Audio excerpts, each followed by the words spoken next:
Imagine a concrete structure right in the heart of Rome, exposed to the open sky via a massive 30-foot hole in its roof. No metal supports, no contemporary sealing methods, no routine repairs swapping out sections periodically. Yet it has endured in that state for almost 1,900 years. Rainfall pours through the gap, lands on the gently curved floor, and flows off via channels carved into the marble by Roman engineers 2,000 years back. That system still functions flawlessly. The concrete shows no fissures. The dome remains intact.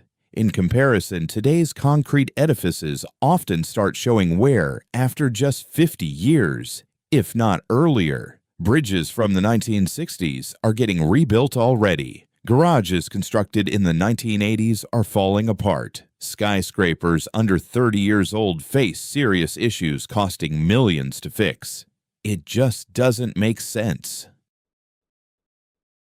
We possess advanced computers simulating stresses at the atomic level, cutting-edge materials, scientific expertise, labs, engineering education, and building regulations honed through ages of trial and error. Still, in some precise, quantifiable aspects, the ancients crafted buildings that surpass the longevity of our modern creations. We're diving into this intriguing contradiction here, grounded in solid science, engineering breakdowns, and genuine archaeological findings. Not fanciful tales of vanished societies or extraterrestrial interventions. We'll examine the knowledge ancient builders held, how they acquired it, and why certain methods yielded outcomes that contemporary engineering is only recently grasping, and in instances attempting to copy.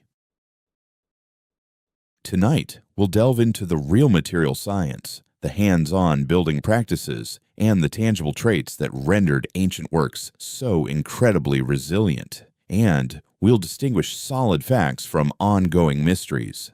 After all, the confirmed, replicable, rigorously reviewed reality proves way more captivating than any legend. Let's begin with the prime instance, and perhaps the most thoroughly examined one, Roman concrete. The Portland cement concrete that's the foundation of nearly all constructions from the past 150 years suffers from a clearly recorded durability shortfall. When subjected to weather, it starts breaking down in mere decades. Seawater proves especially harmful. The rebar inside modern concrete, providing its pulling strength, corrodes over time as water seeps into the mix. Rusting metal swells up, splitting the concrete internally.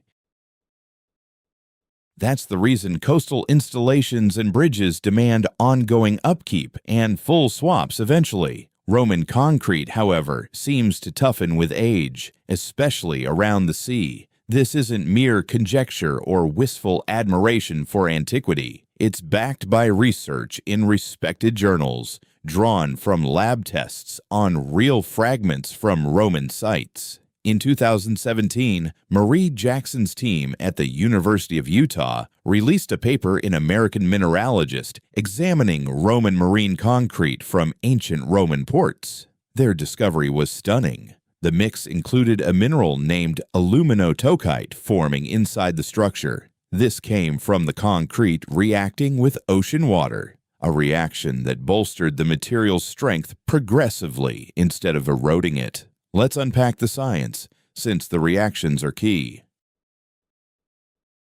Today's Portland cement relies on calcium silicate hydrate as the main binder. Seawater's salts and elements slowly erode this hydrate, softening the concrete. It's a straight path to decline. Romans employed an entirely distinct formula. They combined volcanic ash, pozzolana, plentiful near Naples and Rome, with lime and salt water. That ash held aluminum-packed minerals that, with lime and seawater, created a substance with superior enduring qualities. Rather than weakening the binder when seawater entered, it sparked a reaction forming fresh minerals like philipsite and aluminotobamorite in the concrete. These developed into interlocked crystals that actually shored up the overall build. What harms contemporary concrete Contact with salt water actually enhanced the resilience of Roman concrete. Jackson and her team mapped the development of these minerals via X-ray microdiffraction at the Advanced Light Source Facility in Lawrence Berkeley National Laboratory. They observed how these crystalline formations emerged inside the concrete,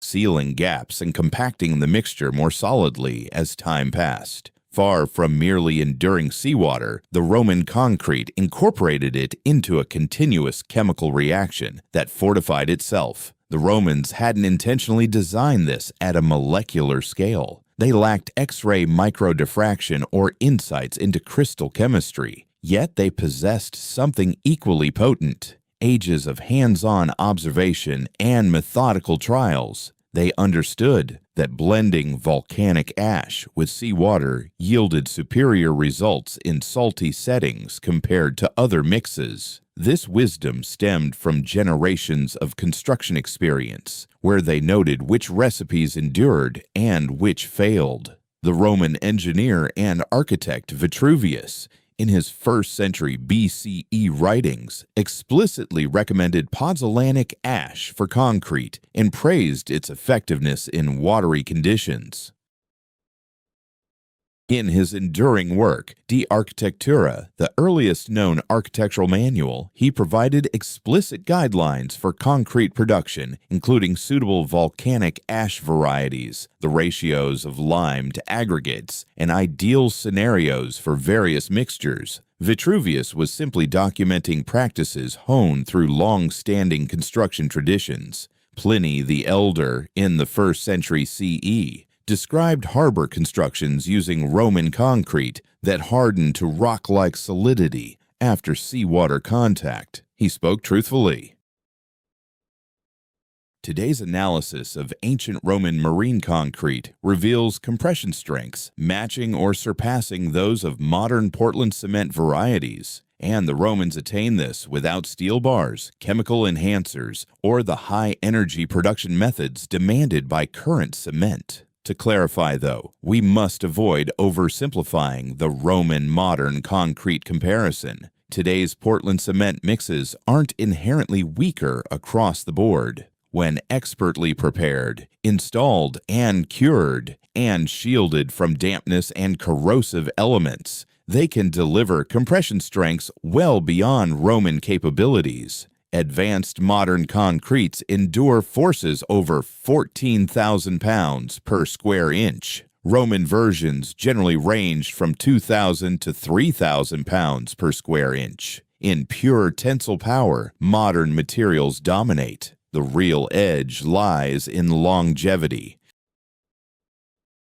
especially under harsh conditions. Modern concrete is robust yet fragile and prone to chemical breakdown. It hits peak strength fast, most of its target within 28 days post-pouring, then gradually weakens. Roman concrete built strength more gradually at first, but kept improving over decades or centuries, especially in moist surroundings. This contrast is crucial since so many concrete projects face tough exposures. Bridges cross rivers, structures weather storms and freezes. Seaside facilities battle tides, and substructures deal with underground water. Here, enduring performance often outweighs early might. The financial stakes are immense. The American Society of Civil Engineers projects that the U.S. must invest trillions in the next few decades to fix or rebuild crumbling concrete systems, many under 60 years old. Roman harbors have stood nearly 2,000 years untouched. If today's concrete could match even a portion of that Roman sea endurance, the reductions in upkeep and renewal expenses would hit hundreds of billions. That's the draw of Marie Jackson's work, sparking not only scholarly curiosity, but also keen business focus. Scientists are racing to engineer present-day concretes mimicking the Romans' self-repairing traits. In 2023, an MIT group under Admir Masick shared findings in Science Advances, uncovering yet another factor in Roman concrete's staying power: They discovered the Romans employed hot mixing, incorporating quicklime straight into the mix without prior hydration, which created tiny white lime clasts, calcium-packed lumps scattered throughout the concrete. Earlier studies had viewed these inclusions as flaws, signs of sloppy preparation. But Masick's group proved just the reverse. In reality, the lime clasts functioned as built-in repair elements. Whenever fissures appeared in the concrete, moisture would seep in and break down the clasts, generating a calcium-laden fluid that effectively rebonded the damaged areas. The material was essentially mending its own breaks. To verify this idea, the MIT researchers prepared batches of concrete, some including lime clasts, others lacking them, intentionally fractured each set, and then immersed them in water. The versions containing the clasts sealed up their fissures in under 2 weeks. Those without showed zero recovery. The process proved straightforward, verifiable, and repeatable. Thus, Roman concrete incorporated at least 2 ways to enhance itself over time: the mineral formation pinpointed by Jackson and the fracture repair system uncovered by Masick. Neither resulted from intentional nanoscale engineering. Instead, they arose organically from hands-on construction methods refined over generations of Roman trial and error, approaches that delivered visible outcomes, even without grasp of the chemical principles at play. Nowhere is the brilliance of Roman concrete work more striking than in Rome's Pantheon. Constructed under Emperor Hadrian and finished circa 125 CE, its dome stands as the planet's largest concrete vault without internal supports, enduring almost 1,900 years, measuring 43.3 meters, roughly 142 feet, across. The dome's internal height matches its width precisely, allowing a hypothetical sphere of 142 feet to fit perfectly inside. At the summit, the oculus, a round aperture about 8.7 meters, or 29 feet, wide, serves as the sole entry for daylight. Overcoming the Pantheon's design hurdles demanded extraordinary ingenuity, and the strategies Roman architects devised reveal an expertise that eluded contemporary experts for generations. The dome's thickness isn't consistent. It measures around 6.4 meters, 21 feet at the bottom, tapering upward to about 1.2 meters, 4 feet by the oculus. This graduated profile plays a key role in stability, countering the escalating pressure from the dome's mass as it accumulates downward. Thicker foundations at the base distributed those loads to avoid splits. Yet the Romans innovated beyond mere thickness adjustments by altering the concrete's makeup too. Down low, aggregates featured dense components like crumbled brick and travertine rock. Higher up, they shifted to progressively buoyant options. First tuffo, a less hefty volcanic rock, then pumice, the frothiest volcanic stuff they had, near the apex. This layered lightness eases the burden on lower sections, lightening the overall strain. Today's finite element modeling, which simulates load patterns in intricate builds, validates this density gradient as the ideal setup for strength. What the ancients intuited from fieldwork and iteration, today's pros replicate via software, and their creation has thrived for 2 millennia, sans the metal bracing essential to current domes. The Pantheon further employs hidden internal arches, evident from outside, to funnel the dome's load onto robust underlying walls. Paired with the terraced exterior rings, this setup directs stresses straight to the base with minimal waste. The walls aren't monolithic. They include hollow niches and cavities that cut mass while upholding solidity. Supporting it all is a circular footing of concrete, 7.3 meters deep by 4.5 meters thick, spreading the dome's staggering 4,535 metric tons over a broad footprint to avert uneven subsidence. After nearly 1,900 years, the Pantheon exhibits no notable tilting or distortion, the kind of distortion that dooms countless newer edifices to cracks and collapse. Inside, the dome displays 5 tiers of 28 coffers each, indented squares that shave weight from the curve without weakening it. Far from mere ornament, these panels eliminate about 1,200 metric tons of material, trimming the total by some 20%. Sized to diminish in depth and breadth as they climb to the oculus, the coffers preserve seamless load flow.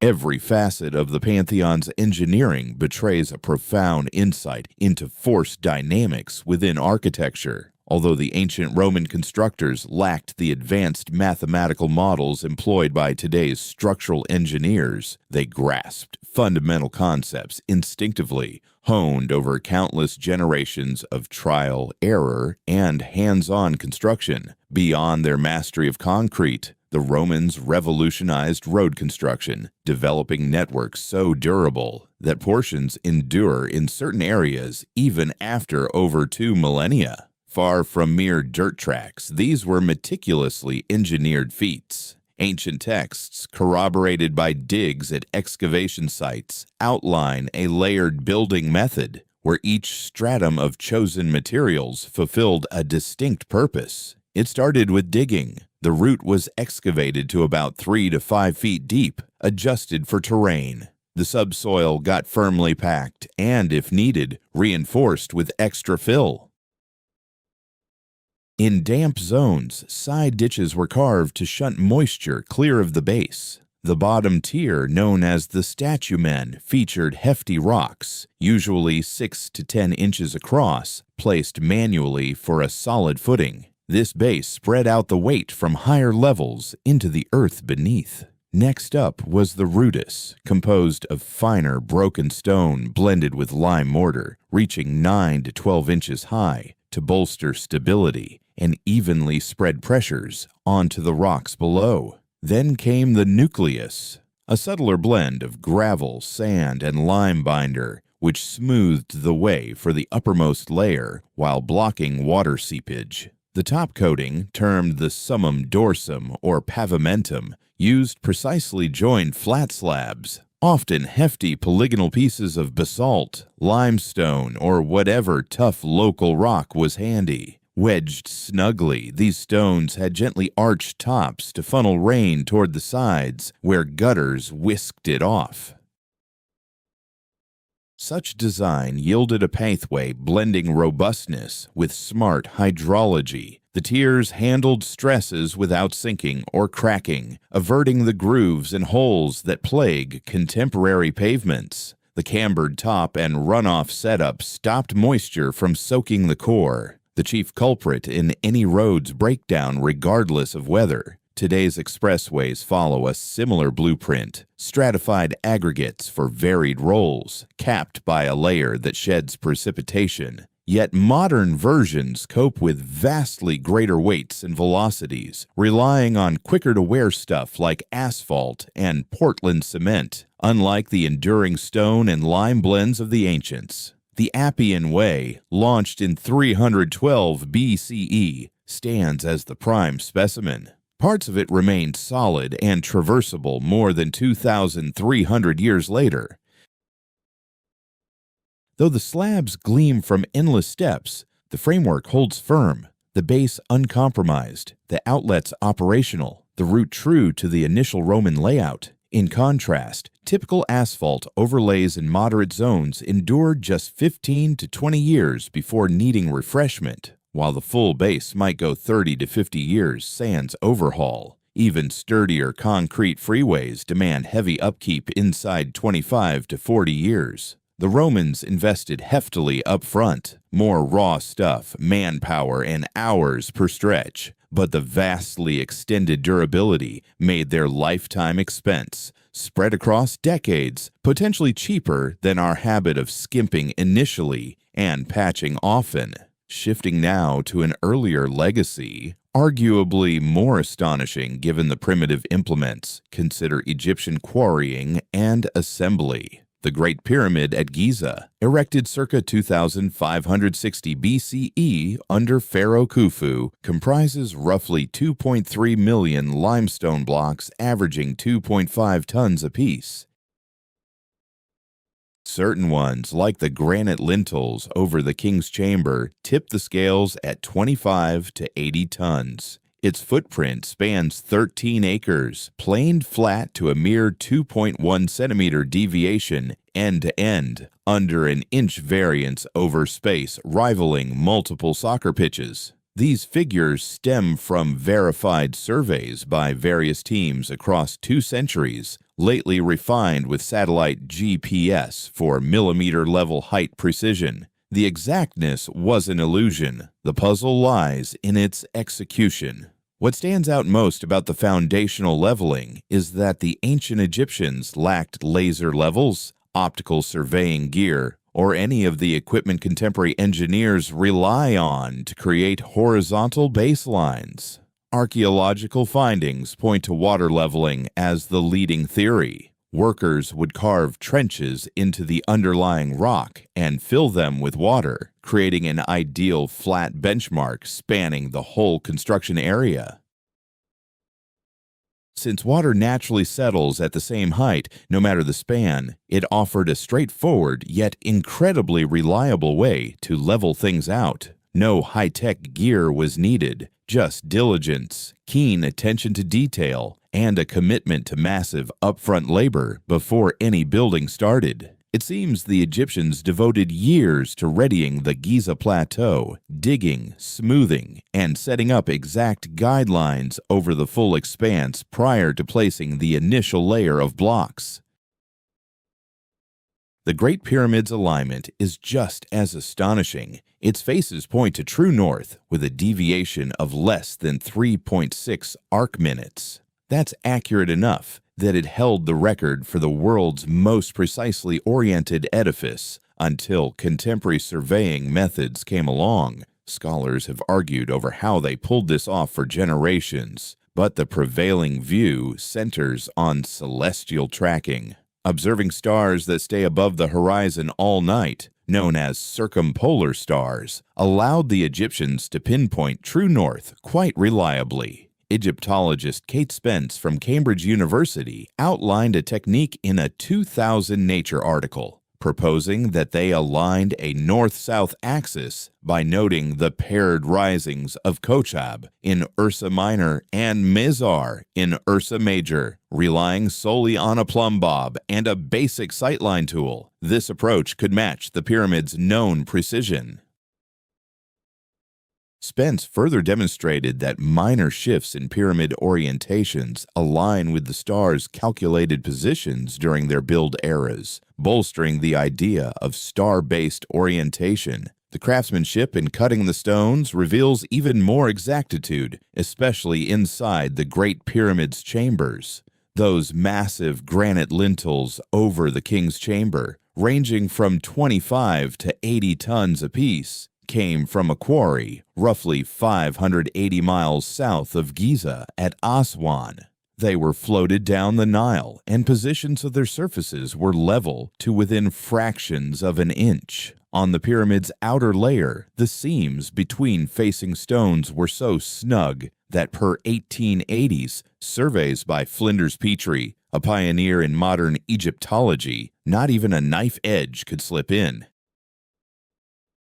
Petrie's data, detailed in his 1883 book, Pyramids and Temples of Gizeh, offer some of the finest records available. He noted average joints of about 0.5 millimeters, or roughly 1/50th of an inch, with surfaces true to within 1/100th of an inch over spans of several feet. Such tolerances surpass everyday standards in today's building practices, even if they're possible with current equipment. Achieving this with just copper and stone implements, that's a hotly contested puzzle in Egyptology today. Truthfully, there's no single fully agreed upon answer yet, but we possess plenty of artifacts from quarries, workshops, and artisans' graves that reveal their methods and implements. Copper implements like chisels, saws, and borers turn up at various locations. Hands-on replication studies confirm that these copper tools, paired with gritty sand, can indeed work limestone and granite, albeit slowly, with tools needing constant honing or swapping. Sand's role as the cutting agent is crucial. Its grains, tougher than the rock, handle the slicing, while the copper piece just holds and directs the pressure. At Aswan's granite quarries, numerous dolerite hammerstones, dense balls of tough, igneous rock, at 5 to 7 kilograms each, have been unearthed. These serve to roughly form blocks through relentless hammering, capitalizing on granite's internal flaws to break and chip away along inherent split lines. It's grueling work, but it gets results, as evident in the half-finished pieces still linked to the quarry rock there. For the fine polishing of surfaces, they probably ground them down with level stones and finer sand slurry, yielding remarkably even and glossy finishes with enough time and precision. Even now, expert masons employ similar rubbing methods for high-end stonework, swapping in man-made grits instead of plain sand. None of these methods hold any secrets or puzzles. They simply demand a huge amount of hard work and take a lot of time. Building the Great Pyramid called for roughly 6 to 7 million hours of human effort. It was the coordinated work of thousands of laborers spanning about 20 years. That level of accuracy didn't come from better tools or tech. Instead, it stemmed from outstanding planning, incredible perseverance, and a society's commitment to pouring vast amounts of effort into perfecting details. Now, let's shift our focus across the globe to explore building practices that evolved on their own, free from Roman or Egyptian impacts. The stonework of the Inca in South America during the Inca Empire's peak from around 1438 to 1533 CE yielded some of the world's most stunning examples of rock-based architecture. Their hallmark method, known as polygonal masonry, entailed shaping big, uneven boulders so they meshed perfectly without needing any binding material. The seams where stones met were often so snug that you couldn't slip a sheet of paper in between. At the fortress of Sacsayhuaman, which overlooks Cusco in Peru, you'll find standout illustrations of this craft. Those barriers consist of massive limestone and andesite slabs, with some tipping the scales at more than 100 tons, arranged in a jigsaw-like zigzag that has endured hundreds of years of quakes in a hot spot for seismic activity. The way Inca stonework handles tremors isn't by chance. The irregular outlines of the rocks, featuring numerous connecting surfaces, form a framework that can bend just a bit amid shakes without giving way. During a quake, the blocks move mere fractions of an inch, soaking up the force before snapping back into position. This setup contrasts sharply with builds relying on mortar, where stiff connections fracture under ground motion and trigger cascading breakdowns. Today's seismic design experts have validated how well the Inca system works. Back in 1950, a powerful tremor hit Cusco, leveling numerous colonial-era edifices built atop Inca bases. The upper layers fell apart, yet the underlying Inca sections held firm. A similar outcome unfolded in the 2007 quake, affecting southern Peru. Structures from the Spanish period suffered major damage, while Inca rockwork stood strong. Researchers have delved deeply into how the Inca managed such exact alignments in their polygonal designs. The leading theory points to a mix of test placements, marking, and careful abrasion. Artisans would set a block roughly in its spot, then employ a plumb line or comparable device to note the touching spots on the stone underneath. They'd lift the top piece away, sculpt the indicated sections to match, and slot it back in for another check. They'd keep at this until everything aligned just right. Experimental archaeologist John Pierre Protzen from UC Berkeley devoted years to probing Inca extraction and stone-shaping methods at the Rumicolca quarry site of Cachicata near Ollantaytambo. His hands-on trials, detailed in various scholarly articles, and his 1993 volume Inca Architecture and Construction at Ollantaytambo proved that top-tier Inca masonry was feasible with artifacts unearthed on-site, mostly tough hammerstones along with bronze or rock chisels. Protzen discovered that success hinged on steady effort and methodical steps, rather than cutting-edge gear. Through persistent hammering and smoothing of the rock faces using the right implements, they attained remarkable exactness. Even so, it was a drawn-out ordeal. A lone big boulder could take weeks or even months of adjustments and polishing before installation. Skipping mortar in their builds offered real benefits aside from quake-proofing. Binding agents break down eventually, especially in damp areas. Lime-based ones dissolve in acidic rain, while cement types split and erode. Without it, the Incas built monuments whose strength relied solely on the rocks, which last indefinitely. Provided the pieces don't shift, the barrier stays solid, and their puzzle-fit design keeps them locked even against heavy stress. The Incas also showed keen insight into base preparation. At Ollantaytambo, the huge stepped barriers rest on solid rock where feasible. In spots without it, they dug down to firm subsoil and laid packed gravel bases to spread weight uniformly. They built in runoff paths within the barriers to stop moisture buildup behind them, avoiding the water buildup that might lead to bursts. These water management elements stand out, since pressure from trapped liquid remains a top reason for barrier failures today. The Incas recognized the issue and tackled it using straightforward yet reliable methods. These drainage channels lined with stones guided water flow through and alongside the walls instead of letting it accumulate behind them. Now let's turn to another remarkable feat of ancient engineering that's drawn growing interest from researchers. The building of Göbekli Tepe in southeastern Turkey, unearthed in 1994 by Klaus Schmidt from the German Archaeological Institute. Göbekli Tepe dates back to around 9,600 to 8,000 BCE, putting it at about 11,000 to 12,000 years old.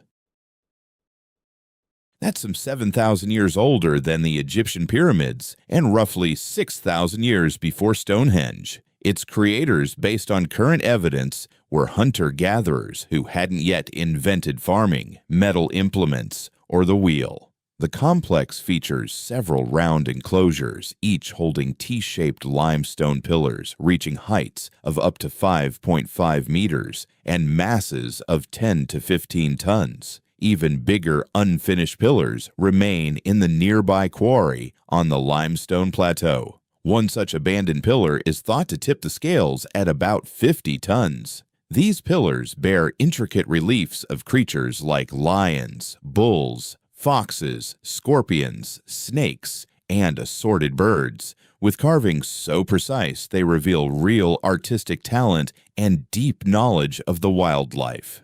Engineering-wise, Göbekli Tepe poses intriguing puzzles. How did these pre-farming folks extract, haul, and raise these massive limestone monoliths?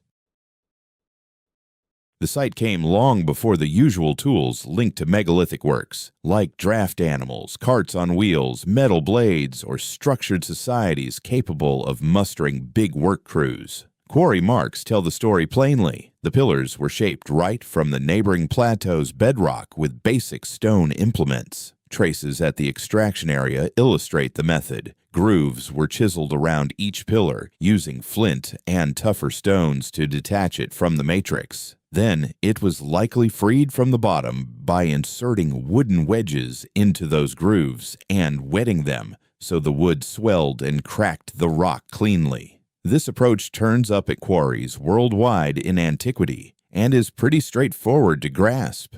Hauling them presents a tougher riddle. Though the quarry's just a few hundred meters from the main site, shifting a 10-ton pillar sawn wheels or beasts of burden demands heaps of manpower and clever tricks.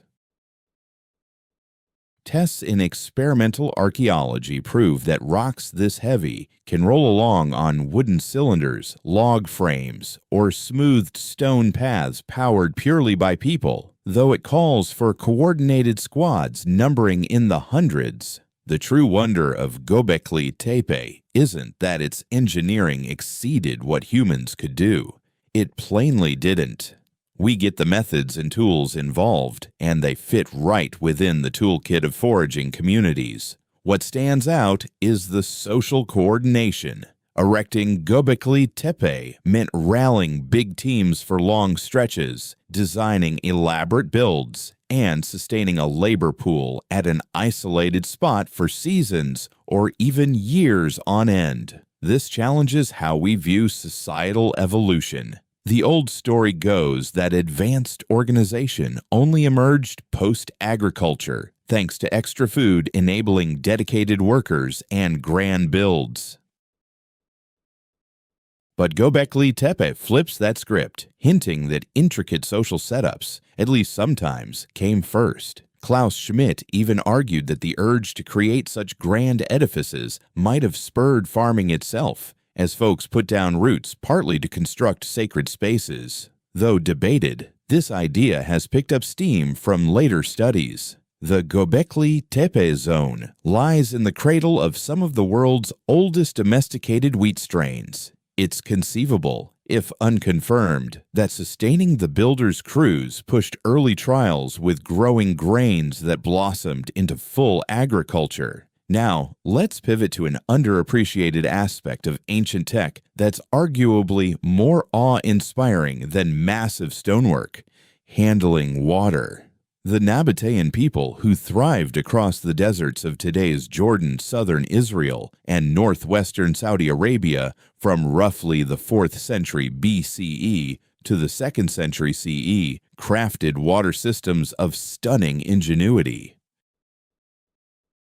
Their hub, Petra, dazzles with its carved-into cliff facades, yet the real genius enabling the city gets far less buzz. Nestled in a bone-dry zone with under 6 inches of yearly rain, Petra still housed 20,000 to 30,000 residents at its height. The Nabateans achieved this feat by crafting an intricate water management network that meticulously gathered, preserved, and delivered every bit of moisture with extraordinary ingenuity. This setup featured numerous cisterns etched directly into the stone, with some capable of storing tens of thousands of gallons. Runoff from rain was funneled into these reservoirs via grooves carved along the rock walls. Narrow clay conduits, often with inner diameters under 6 inches, transported water from far-off springs right into the heart of the city, relying solely on precisely sloped pathways that harness gravity to cover spans of several miles.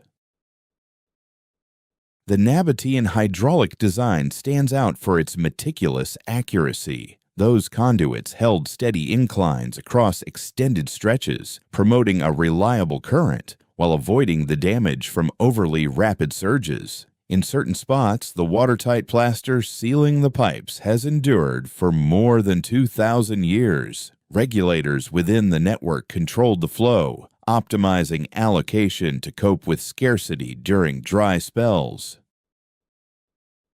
Excavations have uncovered over 200 cisterns inside Petra's limits, plus many others dotting the nearby terrain. Altogether, the reserves were ample enough to sustain the urban populace through lean times and extended dry periods. So efficient was this infrastructure that Petra thrived for ages in terrain that typically sustained just roving herders. The Nabatean strategy for handling water echoes a recurring theme in antiquity's feats of construction. Instead of battling nature's limits head-on, early innovators adapted to them, devising setups that leveraged environmental rhythms rather than resisting. The Nabateans never aimed to summon water from the barren sands. They built a framework that squandered not a single drop from what the land offered. A parallel mindset shaped the Qanat networks of ancient Persia, present-day Iran. Qanats consist of subtle underground channels bored into slopes to access hidden water tables,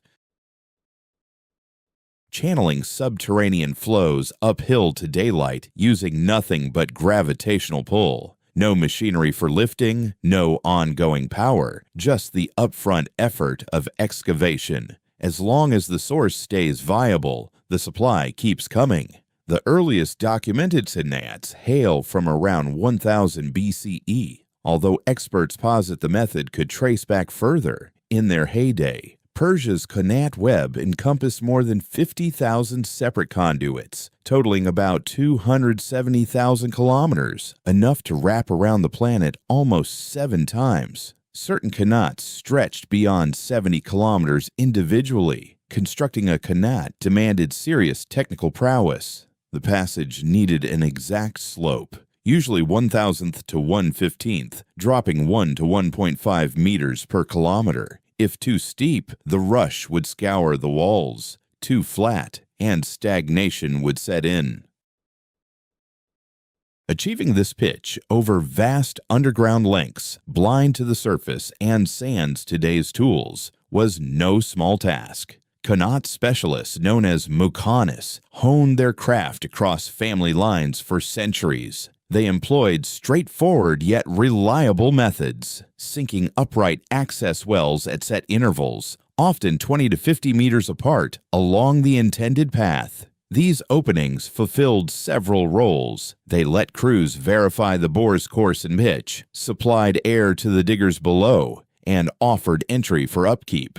To manage the incline, workers aligned sights down the channel using flickering lamp flames or bounced rays of sun, while gauging well depths to correlate with forward progress. Through such means, muqannis kept the gradient true even where straight-line views were out of reach. Plenty of Qanats function to this day, supplying villages in Iran, Afghanistan, and parts of the Arab world. A number have run non-stop for over 2,000 years, needing just occasional clearing and fixes for quake-ravaged or worn segments. Their upkeep costs next to nothing, as gravity does all the heavy lifting. Contrast that with today's pump-driven setups, which demand steady electricity, gear that wears out and needs swapping, and complex grids vulnerable to blackouts or calamities. Shifting focus to Chinese ingenuity, their construction legacy boasts some of the sturdiest edifices that have far surpassed contemporary counterparts in longevity. While the Great Wall of China grabs the spotlight, it isn't even the standout when it comes to pure engineering marvels. Construction on the Great Wall occurred and was redone across numerous centuries, with a large portion of the sections that visitors explore nowadays originating from the Ming Dynasty, spanning about 1368 to 1644 CE.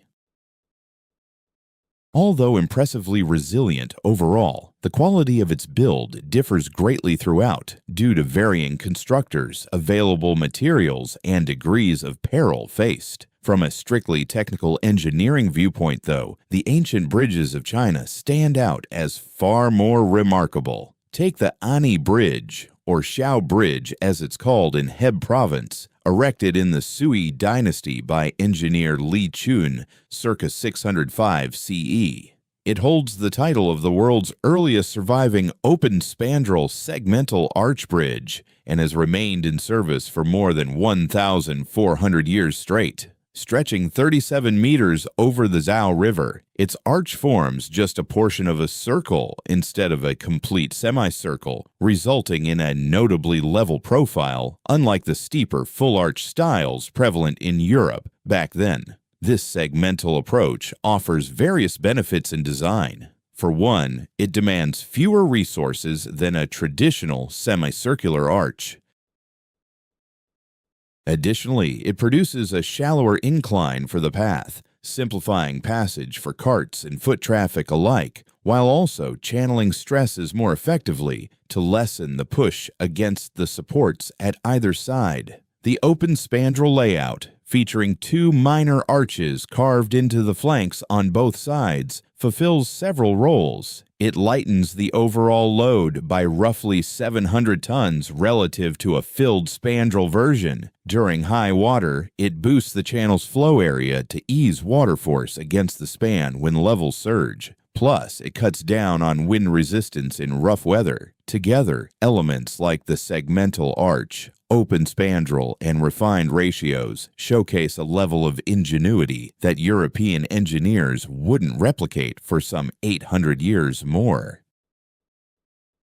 Segmental arches didn't show up in Europe until the 1400s, and open spandrel forms lagged even further behind. Over its 1,400-year span, the Ani Bridge has endured no fewer than 10 severe floods and 8 major quakes. It's undergone regular fixes and upkeep, yet Li Chun's core arch framework endures intact. Recent engineering evaluations show its configuration nears ideal efficiency given the length, stonework, and typical burdens. Chinese architects pioneered cutting-edge methods for quake resistance long before seismology became a science. The Yingxian Pagoda, or Sakyamuni Pagoda at Fogong Temple, erected in 1056 CE in Shaanxi Province, ranks as China's oldest intact all-timber pagoda. Reaching 67 meters in height, equivalent to a 20-floor edifice, it's assembled solely from wood, eschewing any iron nails entirely. This tower has weathered scores of tremors across its near-millennium lifespan, some of which toppled or harmed nearby edifices. Its endurance stems from an intricate framework blending bracketing arrays known as du and dovetailed wood connections that permit bending under shakes instead of snapping. The du arrangement involves layered wooden corbels that channel loads from crossbeams to uprights via stepped overhangs. Such corbels capture and spread out quake forces, avoiding dangerous stress buildup in vulnerable spots. Connections between parts are crafted for minimal play, granting the suppleness that stiff bonds can't provide. Contemporary experts analyzing the Yingxian Pagoda marvel at its anti-seismic ingenuity. Lab simulations shaking miniature du assemblies have validated their prowess in damping vibrations, backing up what 1,000 years of standing tall already attest. In Japan, time-honored wood framing epitomizes the pinnacle of fastener-free joinery across civilizations. The carpentry for temples and shrines, termed miyadaiku, employs a vast array of joint varieties, most shifting burdens between components, sans metal aids. The planet's most ancient wooden edifices persist at the Horyuji Temple Complex in En, Japan. Its central hall and 5-tier pagoda trace back to around 607 CE, pushing their age beyond 1,400 years. These have outlasted endless quakes, gales, and the usual rot that fells woodworks in mere decades. Horyuji's longevity isn't mere luck. Crafters there honed methods tailored to erecting timber frames in a quake-prone, damp environment. The joints enable swaying in tremors without fracture. Roofing styles repel rain adeptly, shielding timbers from rot. Elevated bases elevate the timber off the damp earth and promote airflow underneath the edifice, minimizing the risk of decay. From an engineering standpoint, the 5-level pagoda at Horyuji stands out as especially fascinating. Recent studies reveal that its core pillar, known as the Shinbashira, isn't rigidly linked to the pagoda's encircling levels. Rather, it dangles from the summit, freely positioned inside the framework. In the event of a quake, this key column functions like a tuned mass damper, oscillating on its own to counter the building's vibrations and dissipate earthquake forces. This concept mirrors strategies in contemporary high-rises. For instance, the Taipei 101 in Taiwan features an enormous tuned mass damper, a 730-ton steel orb hanging close to the pinnacle that swings to offset gusts and tremors. Over 1,400 years back, creators of Japanese temples intuitively applied this very idea, long before the underlying physics was understood. Another stunning case is the Sanjusangen-do, Kyoto's hall, boasting 33 spaces. Constructed in 1266 CE, it stretches 120 meters, holding the title of the world's longest wooden building. Enduring more than 750 years amid a quake-prone zone and the relentless downpours of Japan's weather, its design relies on a supple grid of posts, lintels, and supports that soak up seismic shocks via deliberate flexing. Connections between components permit minor pivots and shifts, avoiding dangerous stress points that could lead to sudden snaps. Consequently, the edifice sways in harmony with quakes instead of resisting them rigidly. Today's earthquake-resistant designs have borrowed heavily from these methods. Base isolation, letting structures shift separately from their bases amid tremors, echoes the adaptable connectors in Japanese builds. Likewise, energy-absorbing setups that channel seismic forces into targeted flex points align with the dovetail brackets and pliant linkages of classic East Asian woodwork. What Japanese wood framing teaches us isn't about ancient folk wielding advanced gadgets. They lacked them with basic implements, scarcer resources, and rudimentary math skills. The real insight lies in their exceptional diligence and keen insight. Drawing from ages of trials against quakes, storms, and erosion, they honed their methods via persistent experimentation over countless lineages. In doing so, they reached durability benchmarks that cutting-edge engineering is just now approaching. Turning to Stonehenge, it showcases a contrasting facet of prehistoric ingenuity, managing vast projects with basic tools across prolonged timelines. Erected in stages over about 1,500 years, from around 3000 BCE to 1500 BCE, today's visible form marks the peak of this extended effort, with each stage layering on new features.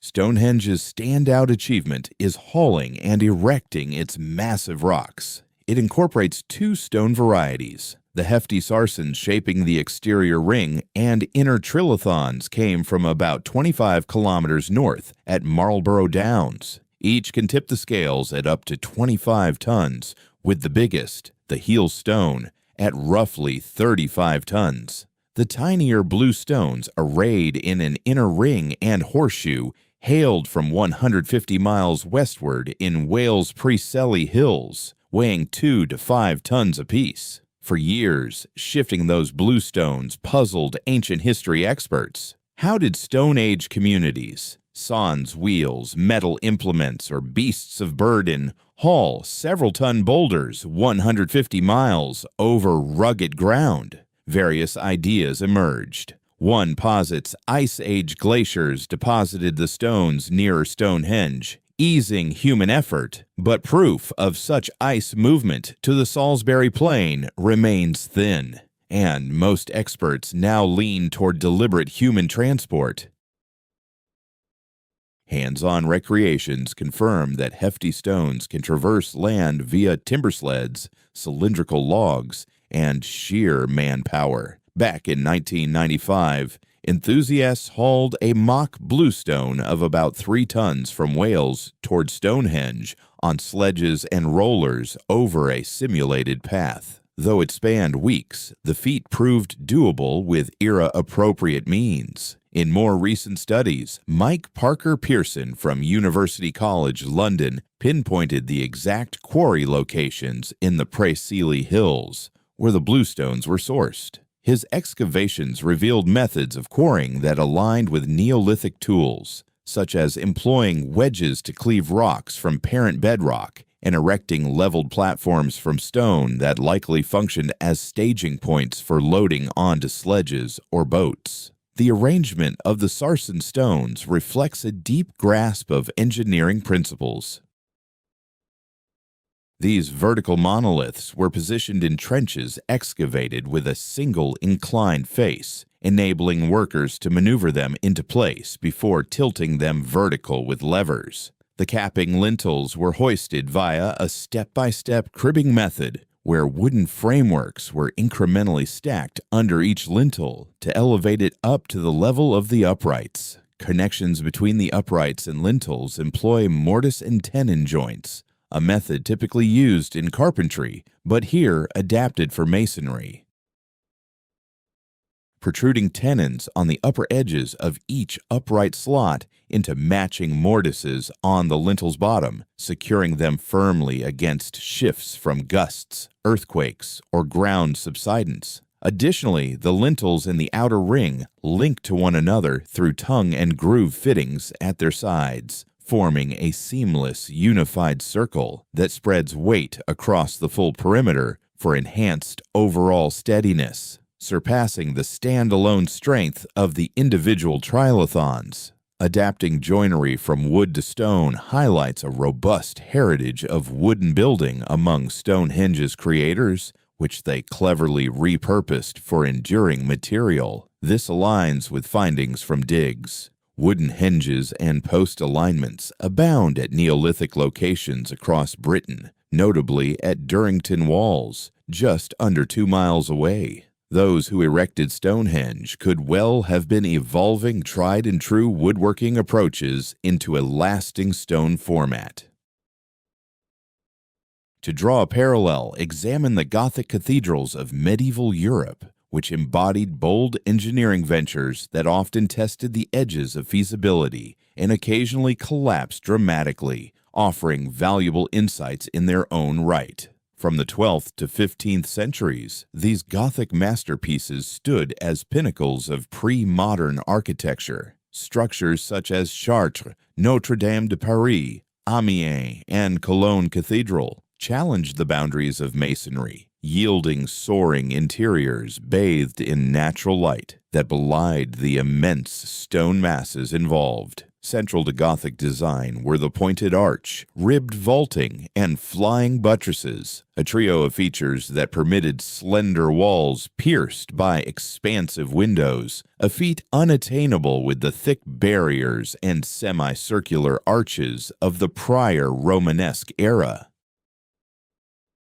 Drawing from Islamic influences, the pointed arch channels forces more effectively than its rounded counterpart, adapting to varying spans without altering rise height for versatile layouts. Ribbed vaults rely on slim stone ribs to bear the roof's load, filled with minimal panels in between. Flying buttresses redirect the ceiling's lateral pressure to outer props, freeing the walls to slim down and accommodate vast glazing. This interplay forged a framework of exceptional refinement and thrift in materials, yet it demanded exacting calculations.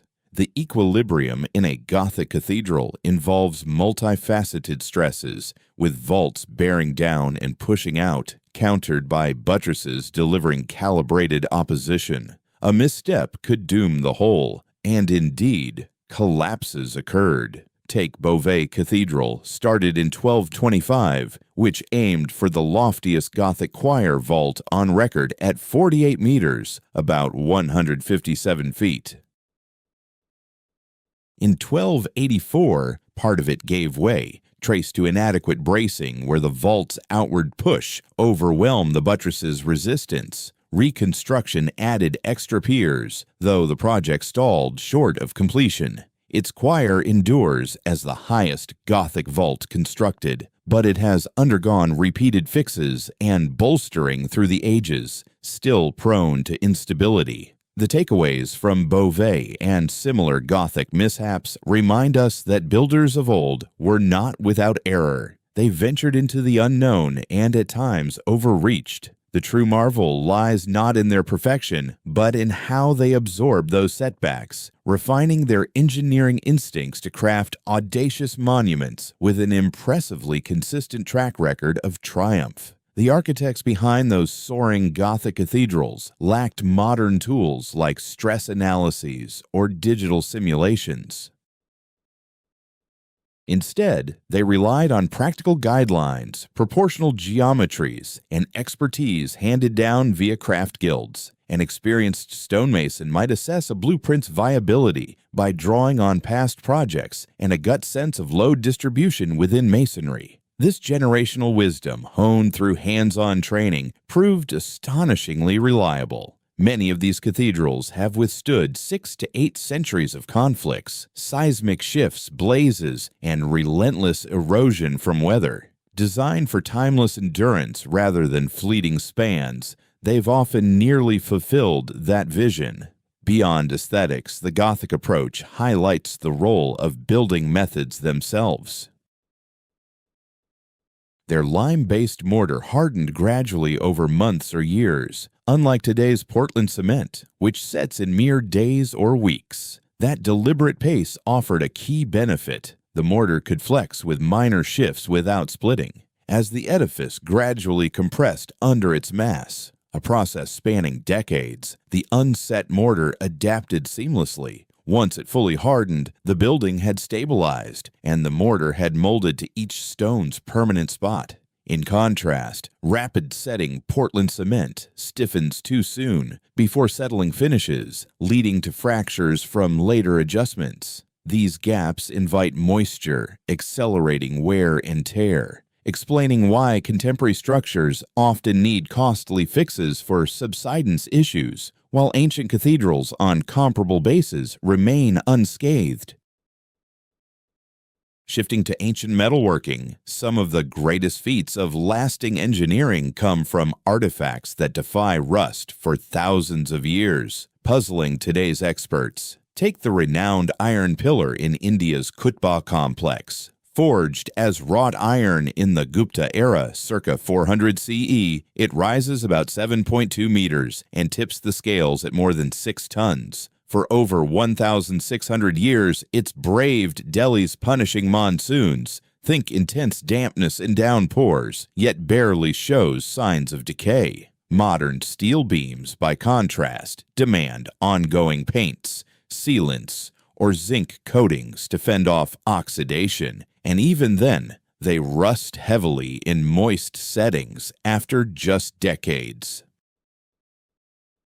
Scientists have pored over the pillar's secrets, with studies by R. Balasubramaniam from IIT Kanpur, featured in journals like Corrosion Science, pinpointing the cause. It boasts elevated phosphorus, around 0.25%, versus under 0.05% in typical modern steel. Paired with Delhi's cycle of rains and dry spells, this fosters a slim, compact shield of iron hydrogen phosphate hydrate across the surface. Dubbed Missa White, this coating blocks air and water from the core metal, halting further breakdown. Even better, it's regenerative. Breaches heal via the original reactions. The phosphorus likely stemmed from local ores in central India, rich in the element, and the ancient bloomery forges, running cooler than today's blast furnaces, kept more of it in the metal.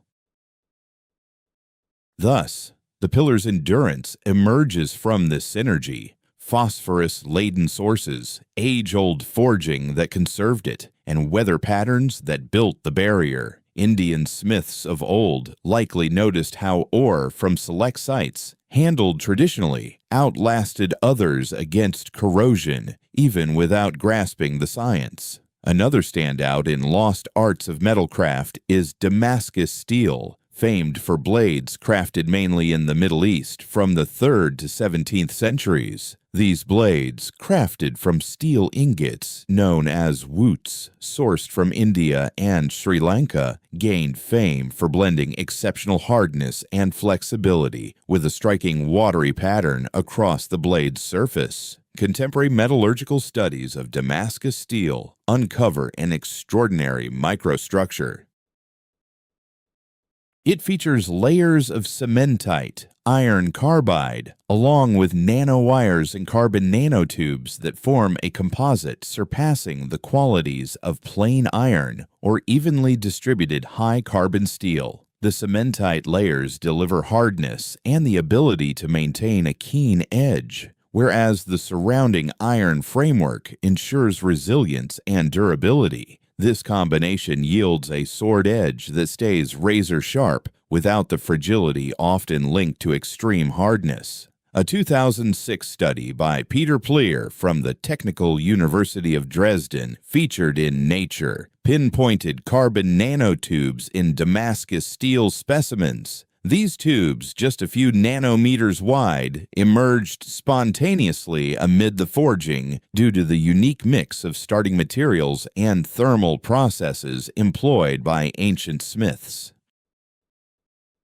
Minute contaminants in the woots, especially vanadium, molybdenum, and chromium derived from particular ore deposits, spurred the creation of these nanostructures through the cycles of reheating and hammering. Today's materials engineers pour vast resources into crafting carbon nanotube composites, drawn to their outstanding strength. Yet Damascus steel artisans generated nanotube-infused materials hundreds of years earlier, relying not on nanoscale chemical insights, but on time-honed trial and adaptation of inherited methods among successive generations of metalworkers. The disappearance of Damascus steel methods by the 18th century underscores a key aspect of ancient technical wisdom. When the dedicated ore supplies for woots dried up or grew unreachable, production halted entirely. The craft hinged on more than just the forger's expertise. It required precise raw ingredients with exact trace elements.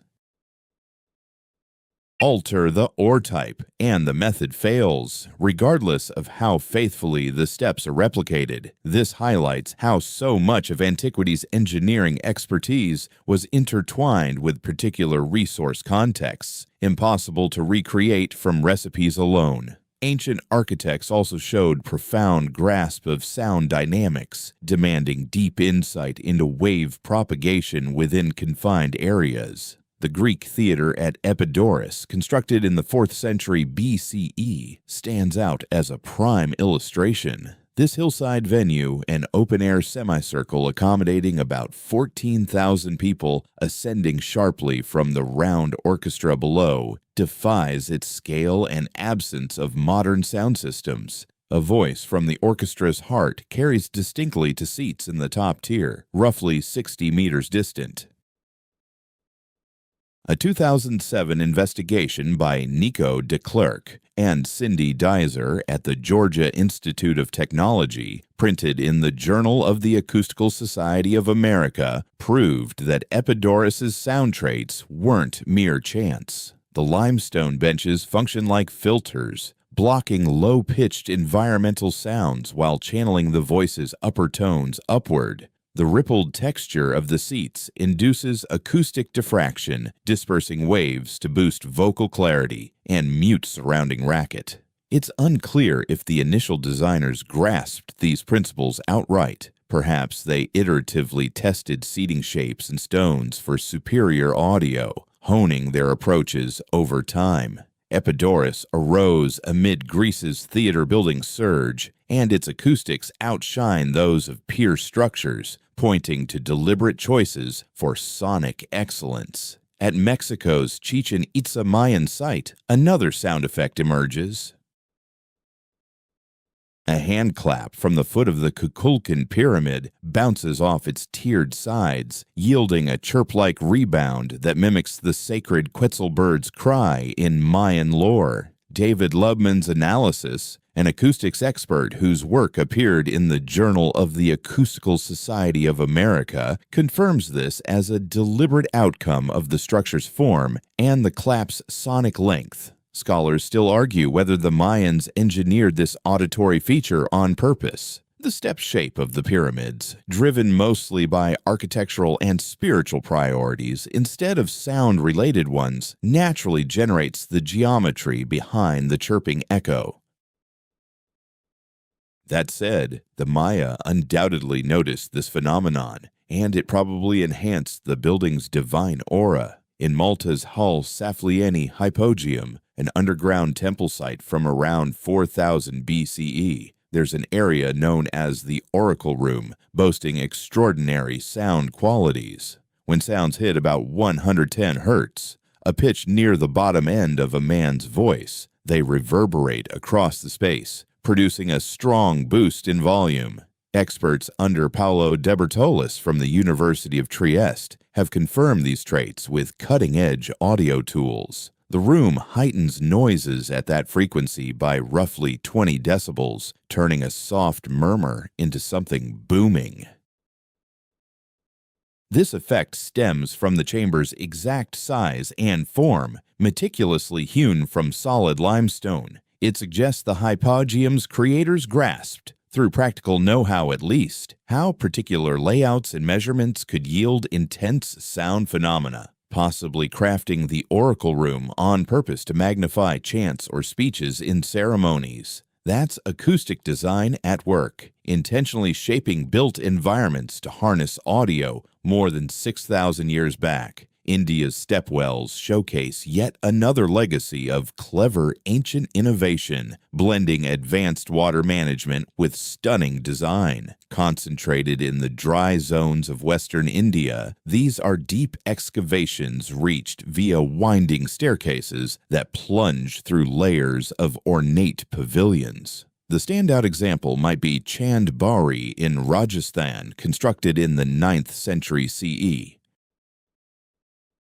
It drops about 30 meters, or around 100 feet, underground across 13 tiers of detailed carvings, with 3,500 slim steps laid out in flawless symmetry. Down at the base, groundwater offers a steady flow of refreshing water, even in peak heat. Chand Bari's ingenuity extends far past mere access to aquifers. Its tall, slender build fosters a sheltered zone at the depths that's much chillier than above. In scorching Indian summers, where ground-level heat can top 45 degrees Celsius, about 113 degrees Fahrenheit, the well's floor stays 5 to 6 degrees cooler. Beyond supplying water, these stepwells served as natural coolers, an ancient take on energy-free climate control. The construction holds up admirably against the massive side forces from enclosing dirt, which grow stronger the deeper you go.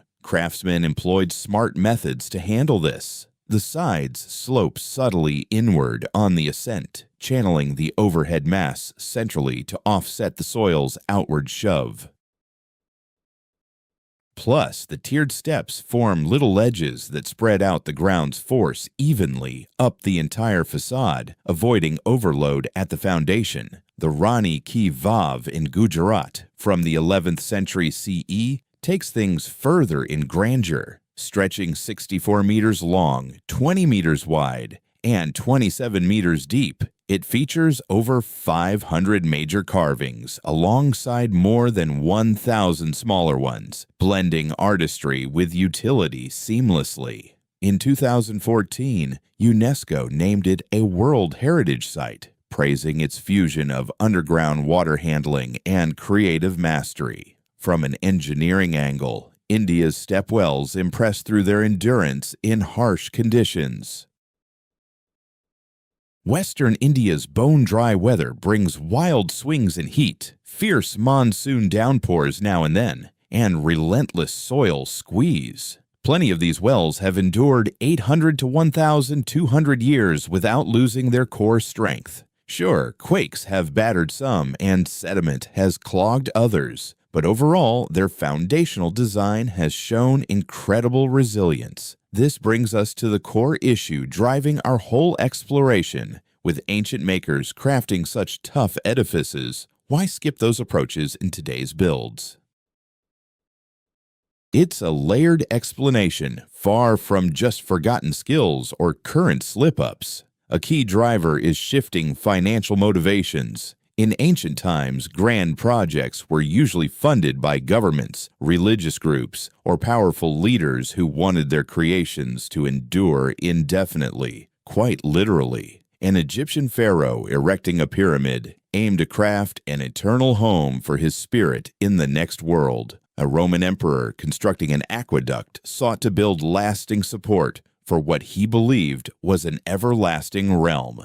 A medieval bishop raising a cathedral envisioned a divine sanctuary that would persist until the end of days. Back then, the idea of built-in expiration dates didn't exist. There was no pressure to cut corners on resources or workforce. Builders poured years, sometimes lifetimes, into one project, sourcing top-tier materials no matter the expense, and obsessing over every fine point.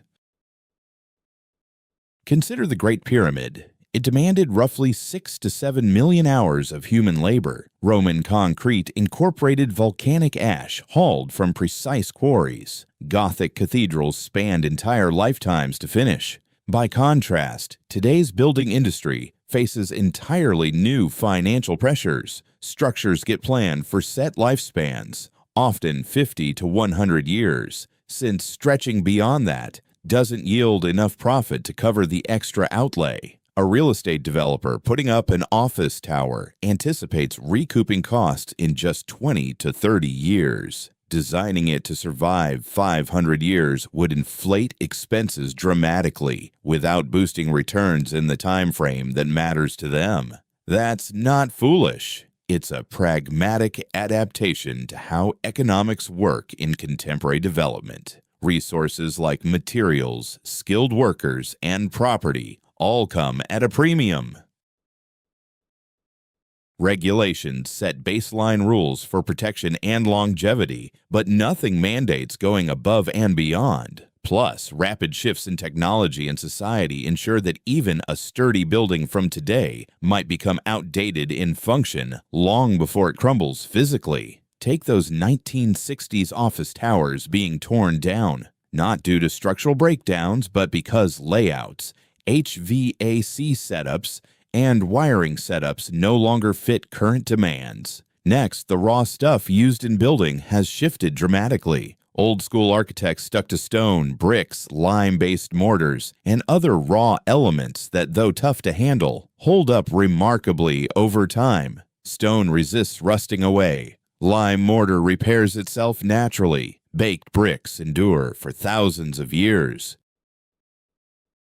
Yet these choices were bulky, costly to move, and demanded intense manual effort, which explains their decline in favor of today's options. Contemporary projects lean on steel, Portland cement, poured concrete, and factory-made lumber substitutes. Such stuff costs less, weighs less, handles easier, and scales up production effortlessly. It enables skyscrapers to rise in a single year or two, impossible with ancient techniques, where a Gothic cathedral required multiple generations. Still, these newer materials carry built-in weaknesses when it comes to longevity. Steel rusts. Portland cement-based concrete breaks down eventually. Processed wood falters against dampness. We counter these flaws via regular upkeep, shielding layers, and timely swaps. Consequently, today's edifices demand steady funding to keep performing.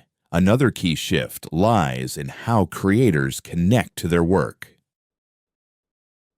In antiquity, those who built often stayed in the very places their creations benefited. A Roman designer behind an aqueduct would rely on its clean flow daily. A medieval stoneworker on a cathedral would pray beneath its arches. Their craftsmanship tied straight to their daily lives and health. Now building involves tangled networks of hired crews, material providers, and oversight bodies. The worker pouring concrete might never glimpse the completed form. The planner might sketch plans without setting foot on the ground. Oversight relies on checks and lab tests, not heartfelt commitment to results. This distance between maker and end user can, and sometimes does, lead to shortcuts in quality that personal involvement would prevent, especially when the builder's future depends on the building's success. Finally, while today's safety regulations are vital, they can occasionally foster unintended drawbacks. They outline bare minimum thresholds, and business competition frequently nudges developers to hit those lows rather than aim higher. A project scraping by on code compliance saves money over one that surpasses it handily. In a cutthroat field, lower bids often secure the deal. Ancient creators lacked formal minimums. Instead, they followed time-tested customs, craft guilds' benchmarks, and patrons' demands, all leaning toward excellence instead of just adequacy. If a Roman engineer's aqueduct gave way, he'd suffer directly. If a medieval chief builder's cathedral tumbled, his standing, and maybe his liberty, would vanish. Such risks for individuals generated strong motivations toward cautious, top-notch building practices. Another element worth exploring involves how expertise is passed down and the essence of specialized skills.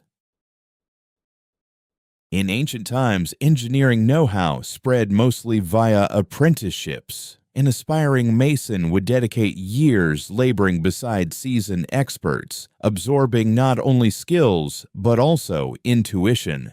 What ring does this rock give when struck? Is it solid or riddled with unseen cracks? How should mortar feel at peak readiness? What can waters flow over a surface reveal about the stone's absorbency? This sort of insight, known as tacit knowledge, resists capture in books or lectures. It emerges from countless hours of direct, practical involvement.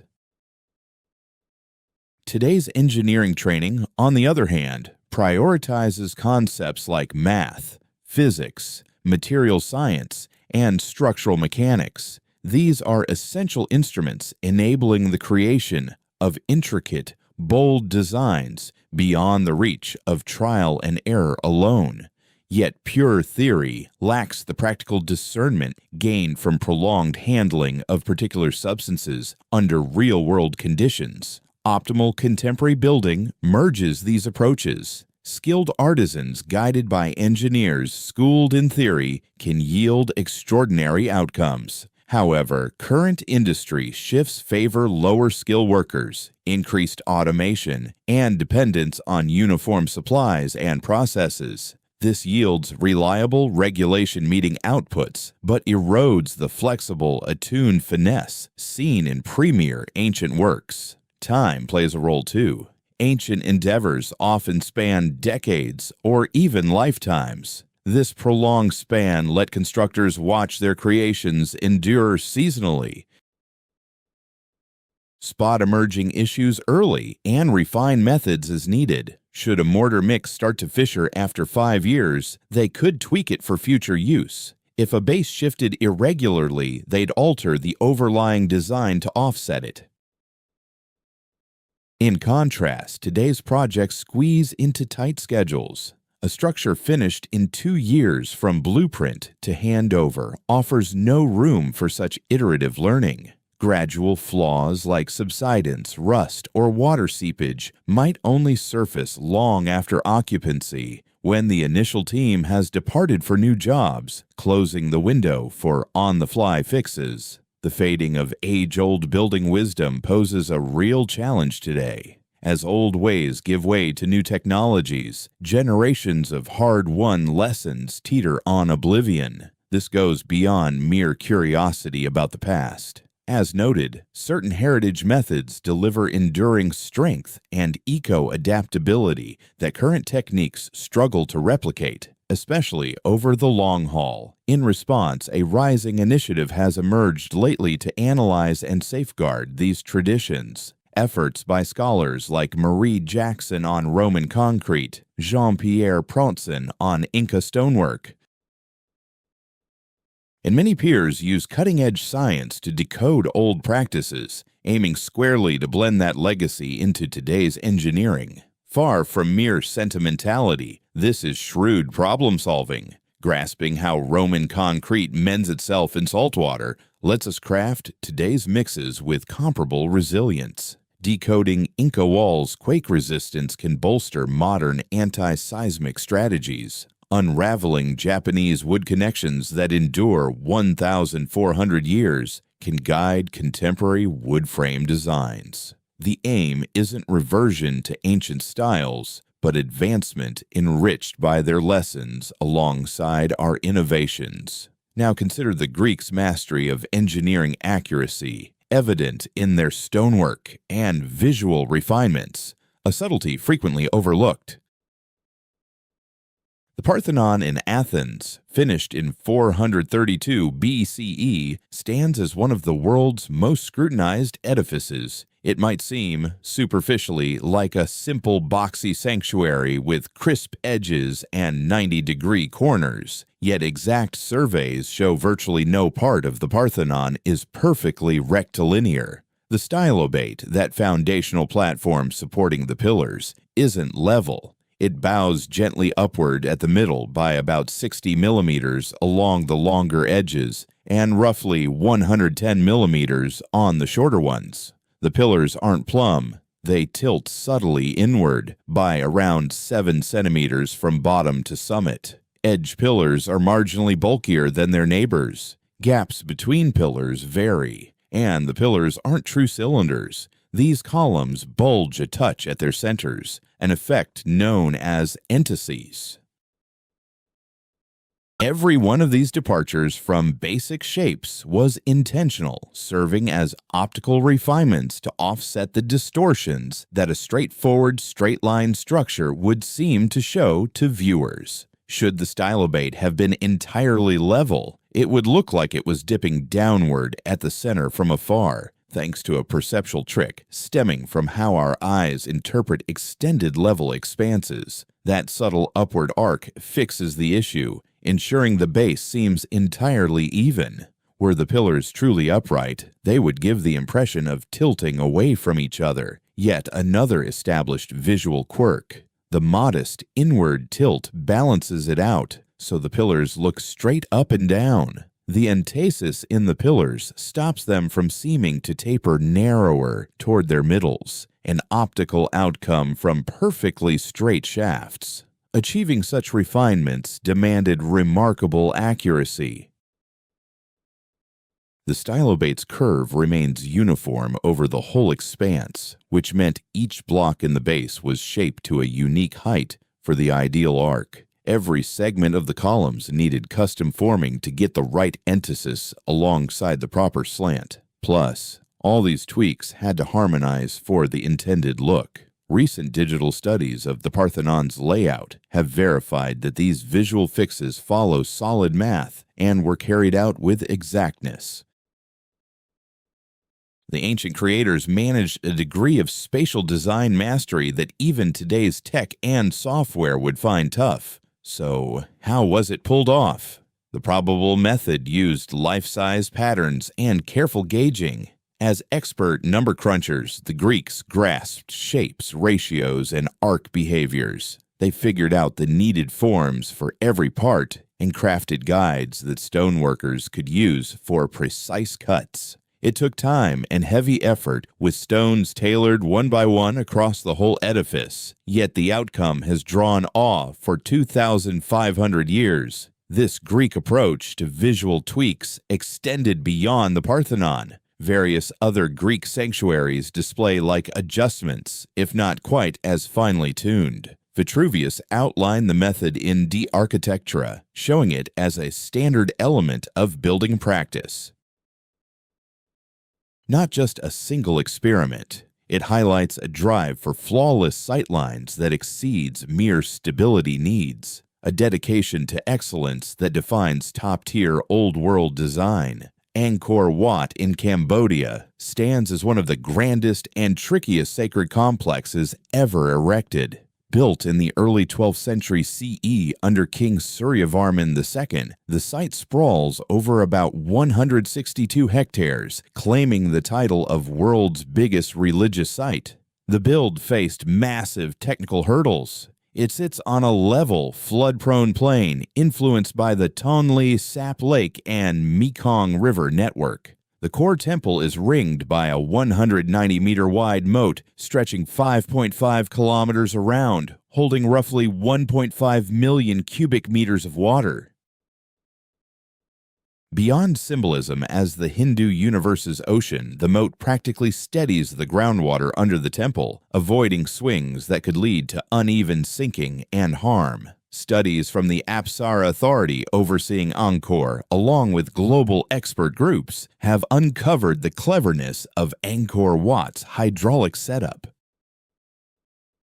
The moat's edges use laterite, a clay-like earth that hardens in the open air into a solid water seal. Its water height gets controlled via linked waterways and sluice barriers tied to nearby rivers, keeping levels steady through wet and dry spells. Under the main temple, layers of packed sand form a firm footing. This sand layer filters and drains, blocking water pressure buildup from below. It's akin to today's base building tactics, where loose soil fill goes under constructions in damp zones to handle underground moisture. Mostly, the temple uses sandstone pulled from the Kulin Hills, some 40 kilometers north. Builders hauled in 5 to 10 million blocks via waterways and streams. These pieces were shaped for tight joins without any cement, depending on their heft and exact matches for strength. What stands out most in Angkor Wat's construction is how well it has endured. In the 15th century, the temple fell into major disuse as the Khmer capital shifted to Phnom Penh. It endured for more than 4 centuries amid the dense jungle with little upkeep, enduring the relentless biological assaults of a humid tropical setting. Roots from trees forced their way into crevices. Heavy monsoon downpours eroded the exteriors. The pervasive moisture fueled the spread of lichens, mosses, and fungi capable of gradually breaking down rock. Even so, the core framework of Angkor Wat stands firm. Its base has not given way. The supporting walls have avoided total failure. The intricate system for handling water, now untended, averted the kind of severe sinking that could have ruined a structure built with less foresight. Those who constructed Angkor Wat designed something resilient enough to withstand ages of abandonment in one of the planet's toughest spots for stone edifices. This stands in sharp relief to contemporary concrete buildings in similar humid zones. Today's reinforced concrete, when left exposed to tropical rains and dampness without care, often displays major decay after just 20 to 30 years. The internal steel rusts, the concrete fractures and flakes, and in a short span, the whole thing might turn hazardous. Angkor Wat's design of plain sandstone without metal supports, though demanding more time and manpower to assemble, has shown far greater longevity under identical conditions. Now, consider the enormous rock base at Baalbek in Lebanon, featuring some of the heaviest blocks humans ever shifted, with the methods for extracting, hauling, and positioning them still awe-inspiring today. The Jupiter Temple at Baalbek, erected in the Roman era around the 1st century CE, rests atop a vast stone foundation that incorporates 3 blocks called the Trilithon. Each spans roughly 19 meters in length, 4.3 meters in height, and 3.6 meters in width, tipping the scales at about 800 tons apiece. Positioned some 10 meters off the ground, they demanded not just extraction and transport, but also precise elevation and alignment. Nearby in the quarry, about 900 meters away, even bigger slabs turned up. The stone of the pregnant woman comes in at around 1,000 tons. Plus a 2014 find by researchers from the German Archaeological Institute measures about 1,650 tons, the biggest processed stone on record. How did they transport these behemoths?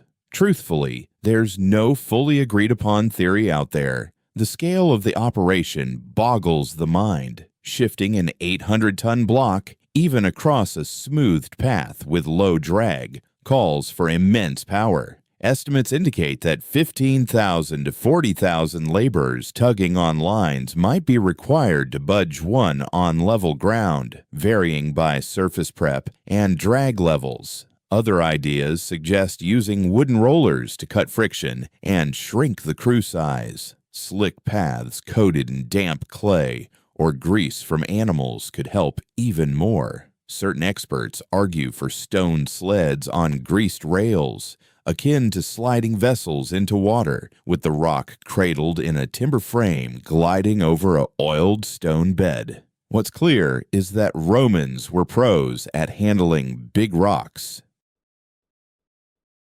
They shipped obelisks from Egypt to Rome, some over 300 tons, via custom vessels and clever hoists. Vitruvius outlines tools like multi-sheave pulleys and wheel-driven cranes for hefting loads, and Roman projects overall showed mastery in marshaling vast teams for intricate tasks. The Baalbek blocks pushed the limits of what they tried, yet they fit within the bounds of Roman know-how. Above all, they highlight how the ancients poured massive resources into feats that today's specialists might tackle with alternate strategies. A current builder needing a huge base would opt for smaller pieces, cast concrete, or metal-framed builds. The Roman choice of single huge slabs wasted labor, but yielded something enduring and strikingly bold. Baalbek's platform has lasted almost 2,000 years through several intense quakes, the latest big one in 1759. Though the temple's upper parts suffered badly from tremors and people's interference, the base itself holds mostly whole. The trilithon blocks remain exactly where they were set, proving the accuracy of their installation and the solidity of the groundwork below. Prior to diving deeper, it's crucial to tackle a key idea that frequently skews talks on ancient builds: survivorship bias.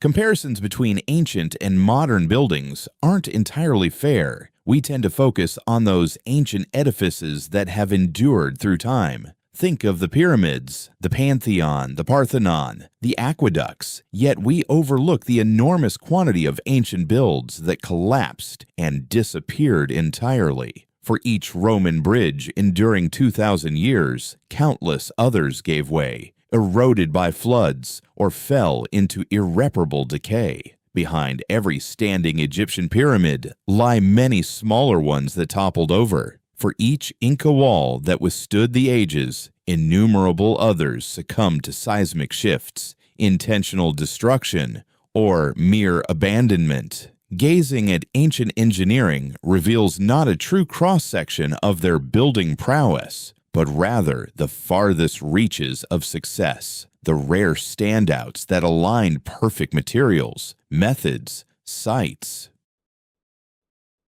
and conditions to outlast even the wildest hopes of their creators. This perspective doesn't lessen their feats. The Pantheon's wonder persists no matter how many fellow Roman edifices crumbled. Still, it urges us to avoid broad assumptions from these victors about the full scope of ancient architecture. Not every ancient project outshone today's standards. Most fell far short. These lasting examples highlight the pinnacle of what ancient methods could achieve, not the typical outcome of their work. We ought to evaluate modern building by its everyday results, not its rare flops. The bulk of today's structures, homes, spans, and networks fulfill their intended durations without issue. Those that crumble too soon form just a tiny sliver of the whole, though they snag headlines while the reliable ones fade into the background. Even so, survivorship bias alone doesn't account for why top-tier ancient works boast such remarkable longevity.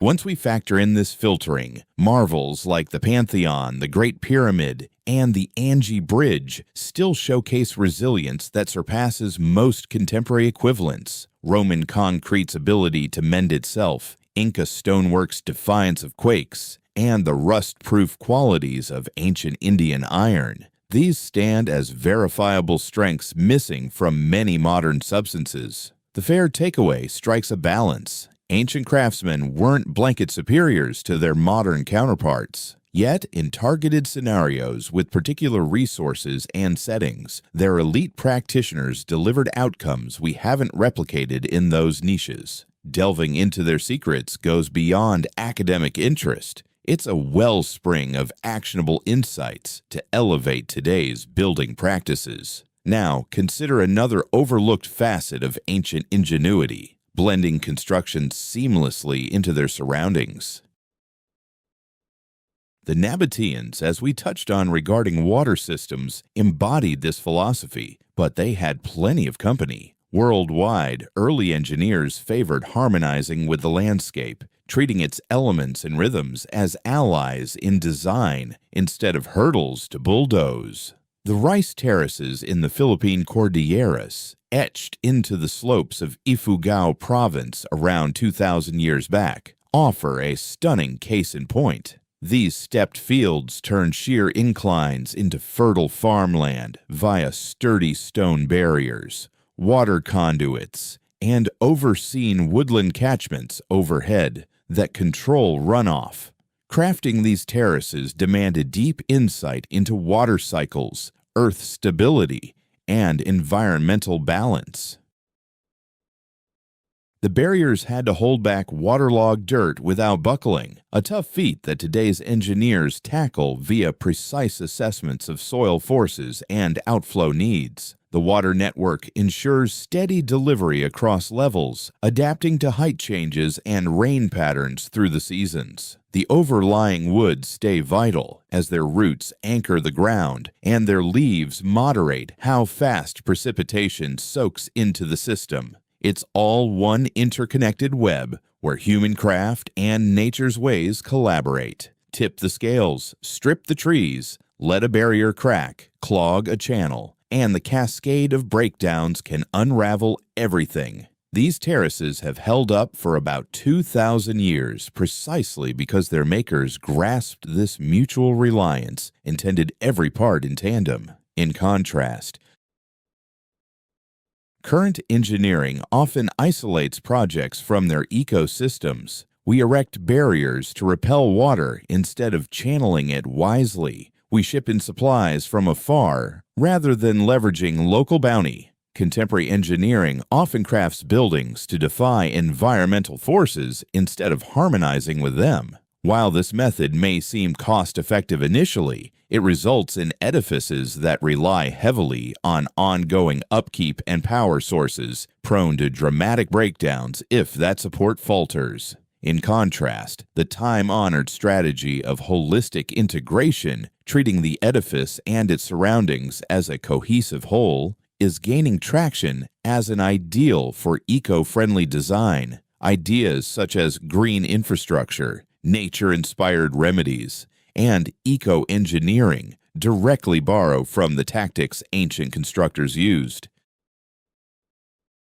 Incorporating environmental dynamics as integral parts of built systems rather than barriers to surmount. The ancient craftsperson's inclination to collaborate with nature's rhythms rather than oppose them highlights a core philosophical divide. Today's engineering largely presumes that human ingenuity ought to dominate natural elements. Ancient practices, however, viewed those elements as formidable and enduring, advocating adaptation within their bounds over futile attempts at conquest. Each perspective offers value, yet the ancient one boasts a proven legacy of enduring viability that current practices are just starting to value.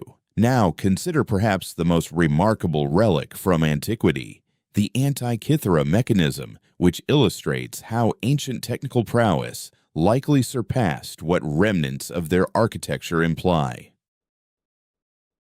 In 1901, sponge divers near the Greek island of Antikythera uncovered a Roman-era vessel wreck from around 70 to 60 BCE. Within the salvaged goods was a rusted mass of bronze and wood that initially drew scant interest. It required years of analysis for experts to identify its true nature. An analog computer, a marvelously intricate mechanical tool for forecasting celestial occurrences. The Antikythera mechanism features no fewer than 30 bronze gears, including some with teeth under 2 millimeters, configured in interconnected gear sequences that simulate the paths of the Sun, Moon, and likely the 5 planets observable without aid. This instrument could forecast solar and lunar eclipses, monitor lunar phases, and determine timings for the Olympic Games and similar sporting events. Advanced X-ray computed tomography imaging, performed by a group under Tony Freeth of University College London and detailed in a 2006 Nature article, unveiled the device's inner workings with remarkable clarity. These images disclosed differential gearing, a technique once believed invented in the 16th century CE, as well as a pin and slot arrangement modeling the Moon's elliptical path, evidencing an advanced grasp of lunar orbits unmatched in ancient times. The skill needed to fabricate it is astounding. Gear teeth exhibit cuts demanding advanced shop methods, such as precise gauges, expert metal manipulation, and likely gear-forming jigs or patterns. Fitting diverse gear arrays into a tight enclosure with varying speeds and orientations showcases mechanical expertise rivaling the best early modern timepieces. No comparable device from antiquity has surfaced. This rarity doesn't confirm its singularity. Bronze's worth led to its frequent reuse in the past. Faulty or outdated devices would have been reforged for the alloy. The Antikythera mechanism endured solely due to its ship's submersion, which shielded it in waters where bronze degrades gradually, preserving its shape over 2,000 years. The ramifications are profound. If Greek engineers of old could forge such an elaborate machine, what other feats might they have achieved that time has erased? In essence, the Antikythera mechanism offers a glimpse into a vanished lineage of exacting mechanical innovation, scarcely echoed in archaeological finds. Cicero, in the 1st century BCE, mentioned celestial devices by Archimedes and Posidonius, indicating the Antikythera mechanism belonged to an established lineage of scientific toolcraft. Yet, prior to its seafloor recovery, this heritage survived only in texts that many academics had relegated to hyperbole or error. The takeaway is sobering. Our grasp of ancient tech is constrained by preservation, and the preserved items represent a minuscule, skewed fraction of history's full array. Bronze got recycled, wood decayed, fabrics disintegrated, paper and papyrus turned to dust. The remnants we possess consist mostly of stone artifacts, ceramics, and the occasional metal item safeguarded by extraordinary conditions. In all likelihood, the true scope of ancient technological prowess extended well beyond the evidence that has endured. Now, let's delve into yet another domain where early architects displayed extraordinary ingenuity: the celestial orientation of their edifices. Across the globe, ancient constructions have been recorded to align with key astronomical phenomena, such as solstices, equinoxes, and the heliacal risings or settings of particular stars. Although certain purported alignments might stem from mere statistical coincidences, arising when scrutinizing vast numbers of buildings and heavenly bodies until patterns emerge randomly, plenty of them are thoroughly verified, exact, and unmistakably deliberate. Take the Passage Tomb at Newgrange in Ireland, erected around 3200 BCE. It's positioned so that, on the winter solstice, the sun's first rays penetrate a purpose-built roof box over the doorway. Traveling down an 18-meter corridor to bathe the rear chamber in light, this setup maintains an accuracy of mere fractions of a degree and still operates effectively more than 5,000 years later. Considerable expertise went into engineering such precision. The corridor was crafted to admit only sunlight at a precise angle into the heart of the tomb. That roof box, a narrow 20-centimeter opening positioned above the portal, serves as a collimator, restricting illumination to a tight cone of directions. The full 18 meters length of the passage demanded meticulous alignment and building techniques to keep the roof and walls straight enough that the beam of light only hits the inner space during the handful of days bracketing the winter solstice. To pull this off, the creators needed reliable data on the solstice sunrise azimuth, gathered through years of diligent skywatching. They also required skilled land measurement for proper directional setup, plus craftsmanship capable of upholding the alignment throughout the entire span without any obstructions to the light's trajectory. Far from merely pointing a structure sunward, the new Grange engineers devised a sophisticated optical tool, a mechanism tuned to signal a pinpoint astronomical moment, accurate to within days. This level of sophistication demanded engineering skills that surpassed basic housing needs by a wide margin. Comparable celestial orientations appear at many other prehistoric locations. The temples of Karnak and Abu Simbel in Egypt sync with solstice and equinox solar positions. At Chichen Itza, the Mayan Kukulkan pyramid casts a serpentine shadow on equinox evenings as the declining sun highlights the balustrade along its northern staircase. The megalithic rings in Britain and Brittany exhibit recurring alignments to solstices and extreme lunar stands. Chanquillo in Peru, a mountaintop complex from about 300 BCE, features 13 stone turrets lined up along a ridgeline that traces the solar arc from the December to June solstice. Viewed from designated spots downslope, the sun crests each tower in turn on designated calendar dates, forming a tangible seasonal tracker with daily precision. A 2007 Science article by Ivan Giese and Clive Ruggles confirmed the Chanquillo Towers as a solar marker, the oldest dedicated astronomical fixture in the Americas. The exact spacing of those towers, paired with intentional viewing platforms, produced a sundial-like device for reliably monitoring the farming and ritual calendar. Such celestial synchronizations reveal that ancient constructors held generations-deep insights into the heavens. They pinpointed the annual rise and fall points of the sun and moon with exactitude, then embedded that understanding into their building designs.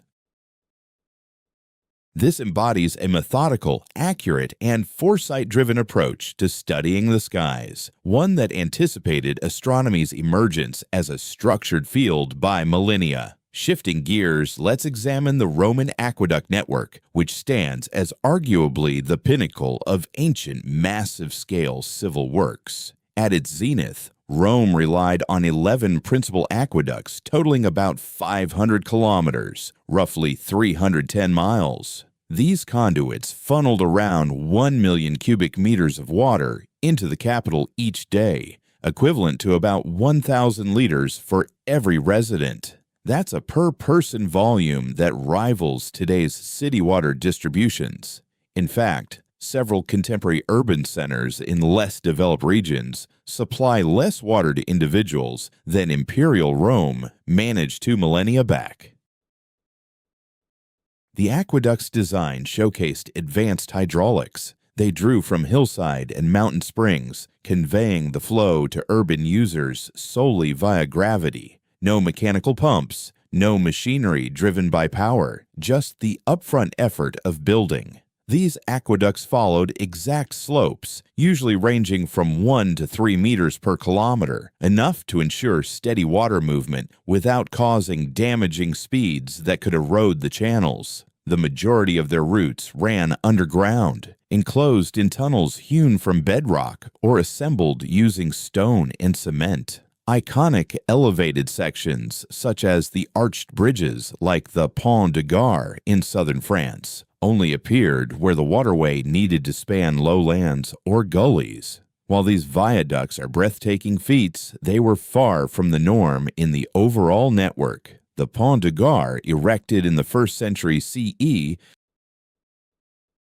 remains among the finest surviving examples of Roman aqueduct bridges. Rising about 49 meters tall and spanning 275 meters over the Garden River Valley, it was assembled from nearby limestone blocks, joined without cement, through exact stone shaping and the sheer mass of the material for stability. Atop the structure, the conduit holds a slope of roughly 1 in 3,000, descending just 9 centimeters over its full 275-meter length. Roman engineers set this incline using tools like the groma, a basic yet reliable alignment tool, and the chorobates, an oversized water-filled trough for defining level sight lines. The unwavering accuracy of these slopes along the full extent of the aqueducts is truly noteworthy. Take the Aqua Marcia, finished in 144 BCE and stretching nearly 91 kilometers as one of Rome's longest, which holds a uniform fall throughout despite navigating diverse landscapes with elevations, dips,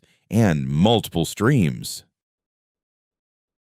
Such feats demanded surveying precision that today's experts estimate at around 0.01%, or 1 unit in 10,000, astonishing for tools lacking lenses or precise measurements. Romans also excelled in handling water purity. Periodic basins along the lines let heavier particles settle out. Inside urban areas, conduits of lead and fired clay delivered the flow to communal fountains, bathhouses, and affluent homes. By keeping water in perpetual motion through the mains and branches, the setup ensured freshness and oxygenation, which helped curb microbial proliferation. Parts of these ancient networks operated for hundreds of years post the collapse of the Western Roman Empire. The Aqua Virgo, constructed in 19 BCE, provided Rome's core with water for almost 2 millennia.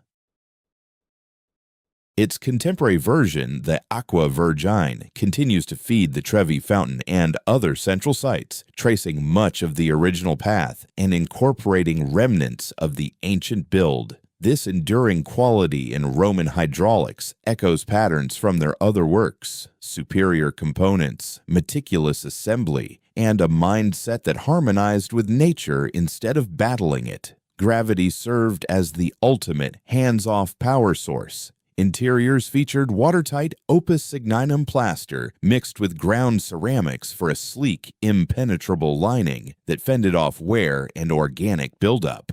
Built for longevity, the setup avoided complex mechanisms and cut down on upkeep needs. A unifying thread in the ancient engineering we've covered this evening transcends mere methods or substances. It's a core belief in construction, a perspective on how human works interact with the environment that stands in sharp contrast to today's prevailing methods.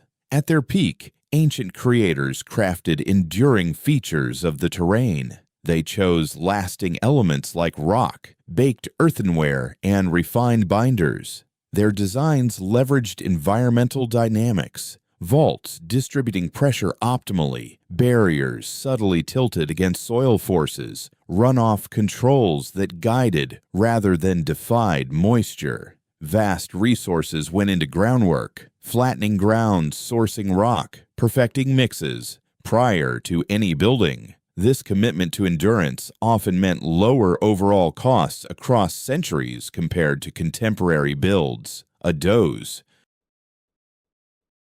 000-year-old Roman span needing zero upkeep beats the yearly expense of a 50-year modern one demanding endless fixes. A stone edifice surviving 1,000 years outpaces the cycle of short-lived replacements, each entailing demolition and rebuilds. Today's practices have mostly shifted from eternal durability to scheduled obsolescence. Structures are engineered with planned durations in mind, after which they face demolition and renewal. Public works adhere strictly to basic regulatory standards, undergoing ongoing fixes until they're ultimately swapped out. Material choices emphasize affordability and practicality over endurance. This mindset aligns with the core of contemporary capitalism, where immediate profits shape funding choices and swift technological progress often renders edifices outdated in purpose long before their physical limits are reached. Yet it imposes a colossal and expanding strain on infrastructure upkeep and renewal, squandering immense resources while churning out massive waste volumes. The concrete sector by itself accounts for about 8% of worldwide carbon dioxide output, equating to around 2.8 billion tons per year. A large share of that output supports the substitution of concrete installations that degrade after just a handful of decades. Were current concrete to endure like its Roman counterpart, the drop in renewal needs could substantially ease the sector's ecological toll. That's precisely why exploring historical engineering methods is surging in importance for today's eco-challenges. Developing self-healing concrete drawn from Roman methods would cut replacement demands. Creating quake-proof designs inspired by Inca and Japanese techniques would minimize destruction and restoration expenses. Constructing water-handling networks rooted in Nabatean and Persian approaches would slash power usage in water delivery. The old world constructors weren't eco-warriors by our standards. They prioritized enduring works since their era lacked the manufacturing might for repeated rebuilds. They relied on nature's offerings because artificial alternatives were non-existent. They crafted designs that aligned with environmental forces, as countering them demanded unaffordable energy. Still, the evidence is undeniable. The toughest lasting edifices in our past were forged via the very concepts that current green proponents champion: regional resources, environmental harmony, layouts focused on endurance instead of bare-bones expense, and seamless ties to the local landscape. The historical building ethos wasn't simply impressive, it could prove essential for an eco-friendly tomorrow. We should also touch on a topic that seldom surfaces in mainstream tales of ancient tech, yet holds the key to grasping it fully: the function of shared societal expertise and perpetual education. The monumental building heritages of antiquity, Roman, Egyptian, Greek, Chinese, Inca, didn't spring from solitary brilliance. They emerged from civilization's collective wisdom, polished across eras amid non-stop construction endeavors. Romans didn't conjure self-healing concrete in a sudden epiphany. It arose from successive waves of coastal projects, methodically improving mixes through real-world results. Incas didn't uncover quake-resistant stonework in an instant. It built up over generations in tremor-prone zones, drawing lessons from every seismic event on what endured and what gave way. This communal expertise endured via organized and casual channels of passing it down. Craft guilds, mentorship setups, sacred learning centers, and dedicated Army engineering units all work to safeguard and hand off construction insights through the years. Whenever these frameworks crumbled through invasions, financial ruin, or societal shifts, the wisdom they guarded risked erasure. The Roman Empire's demise offers the starkest case. As the unified Roman authority disintegrated, the mechanisms sustaining their engineering lore crumbled alongside it. The army engineering units, the civic planning offices, the craft associations grooming stonemasons and concrete specialists. All these vanished across a span of mere generations. A mere 100 to 200 years after the Western Empire's collapse, the craft of Roman concrete vanished. The skill for erecting vast aqueducts evaporated. The know-how for fashioning large concrete vaults faded away. These talents didn't vanish due to secrecy. They slipped away because the bodies that shared them no longer operated. Reassembling this lost insight has demanded ages. The Renaissance marked a targeted push to examine and resurrect Roman building arts, as seen with figures like Bruno Lisi scrutinizing the Pantheon's assembly prior to crafting the dome atop Florence's cathedral. Contemporary experts such as Marie Jackson and Admir Masick are advancing this reclamation, deploying analytical tools to decode the intuitive triumphs of long-ago builders.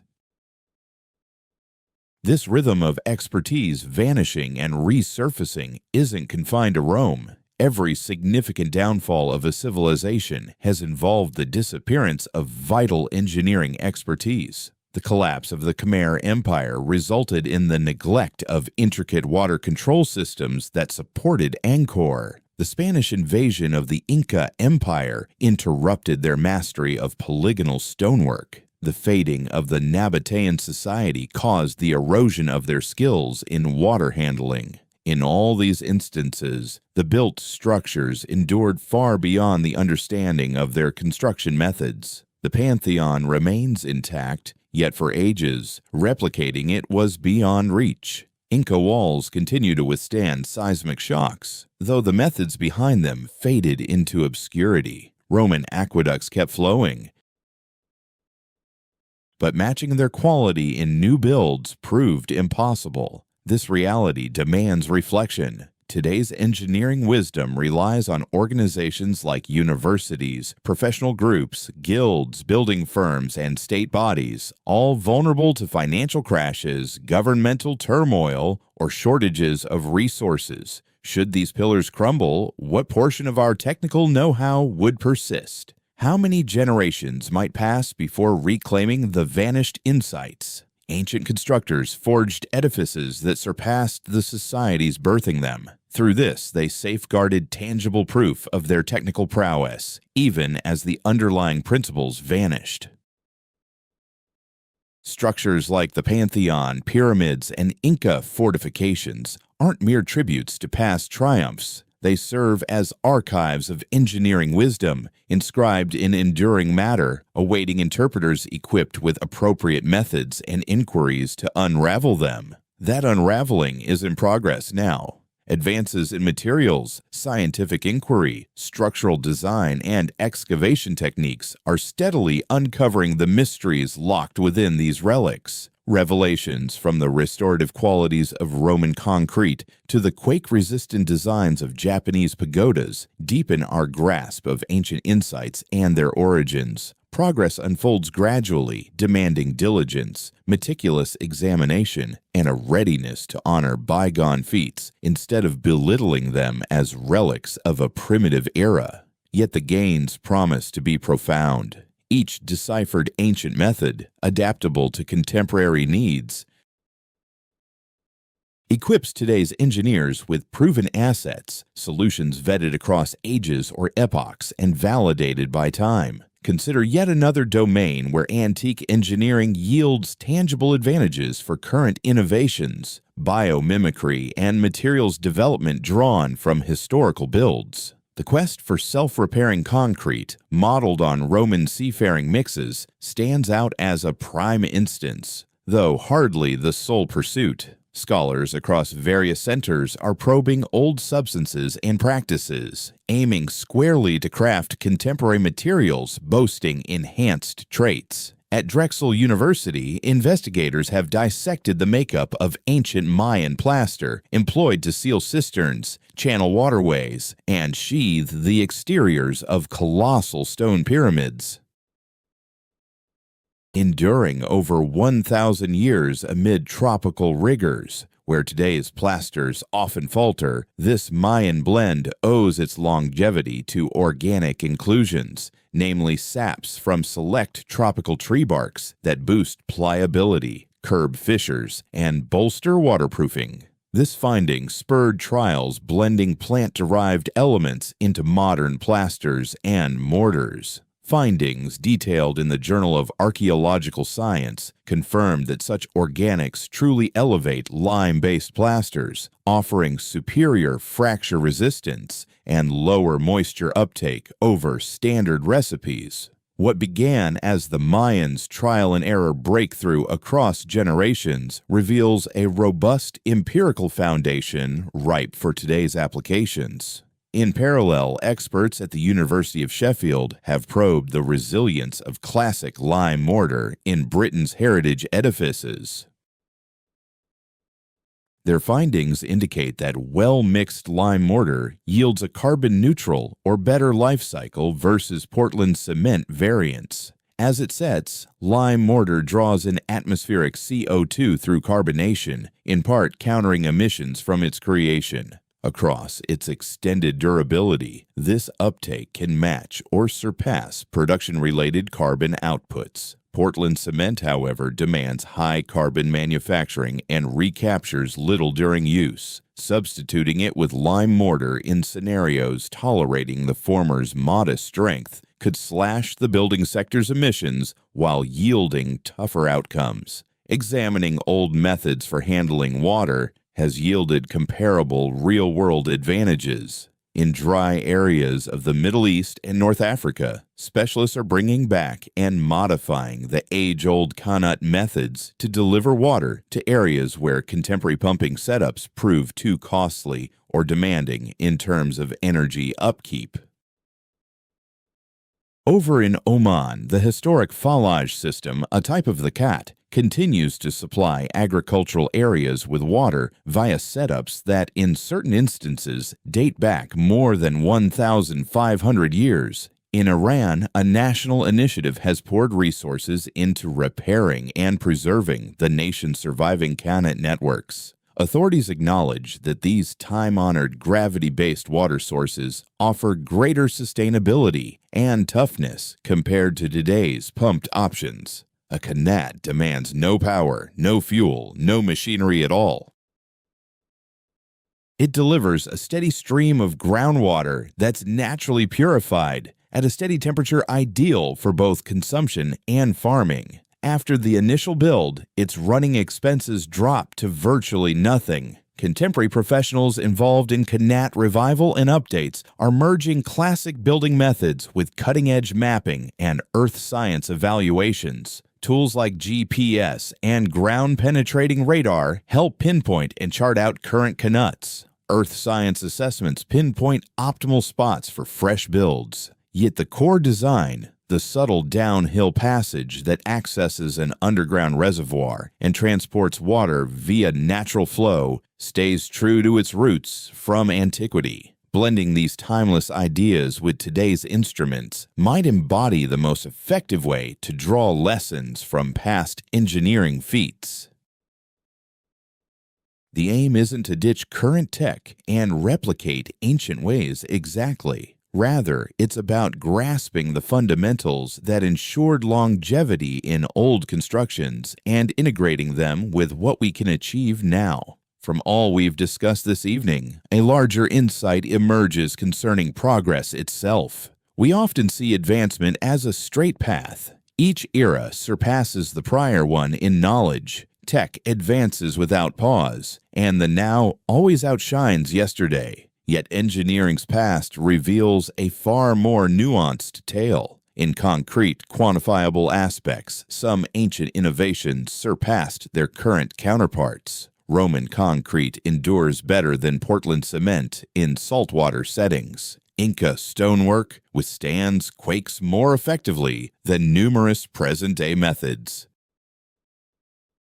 Classic Japanese woodworking yields timber buildings that outlast those from today's lumber practices. Ancient Indian iron fights rust superior to modern steel frameworks. These aren't nostalgic tales of a perfect era. They're verified, quantifiable truths backed by rigorous scientific studies. They imply that advancement doesn't always climb steadily. At times, expertise gets forgotten. Occasionally, financial pressures favor subpar, yet affordable choices. Frequently, the rush of new development sidelines reliable old practices before successors mature fully.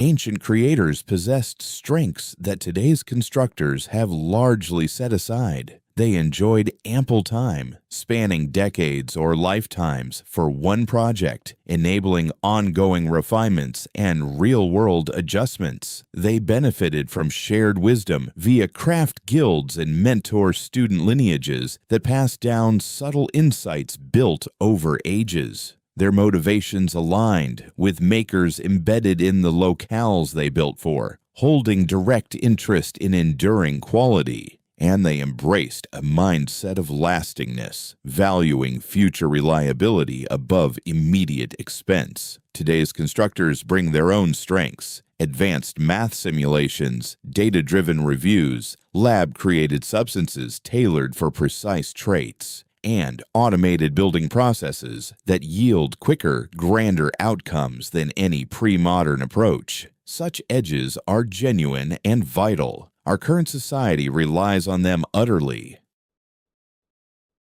The smartest path forward avoids pitting old against new. Instead, it fuses them. Employ today's diagnostic methods to decode the success of ancient approaches. Weave in timeless resilience concepts to refine present-day substances. Craft current edifices with the forward-looking mindset of ancient grand projects. Fold in age-old insights on harmonizing with nature into today's eco-friendly designs. This merging is underway, seen in studies of self-repairing concrete, the resurgence of classic water systems, and the use of historical quake-proof ideas in new architecture. Still, it's unfolding gradually, typically on the fringes of standard engineering. The vast promise of historical engineering wisdom to enhance contemporary building remains largely unexplored. One factor is societal. Current training in engineering stresses concepts and fresh ideas, sidelining the exploration of bygone practices. Students of engineering are much more inclined to delve into finite element analysis than the chemistry behind Roman concrete. In the professional world, rewards come for fresh ideas rather than adapting old wisdom. Meanwhile, the building sector, squeezed by budget battles and immediate financial demands, sees no real motivation to adopt methods that pay off over long stretches of time, decades, or even centuries, instead of quick wins in months or years. To turn this around, we'll need a fundamental change in mindset, acknowledging that past engineering feats aren't mere relics for historians,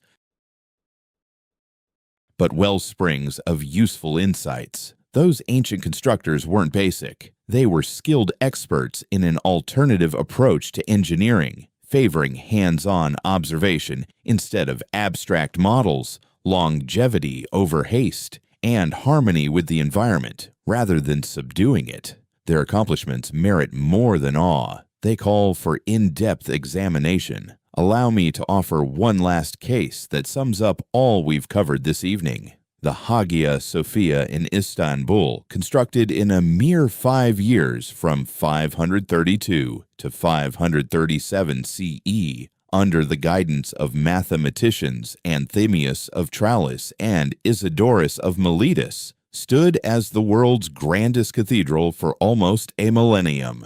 Its main dome, spanning 31 meters across and soaring 55 meters from the ground, marked an unparalleled feat of engineering.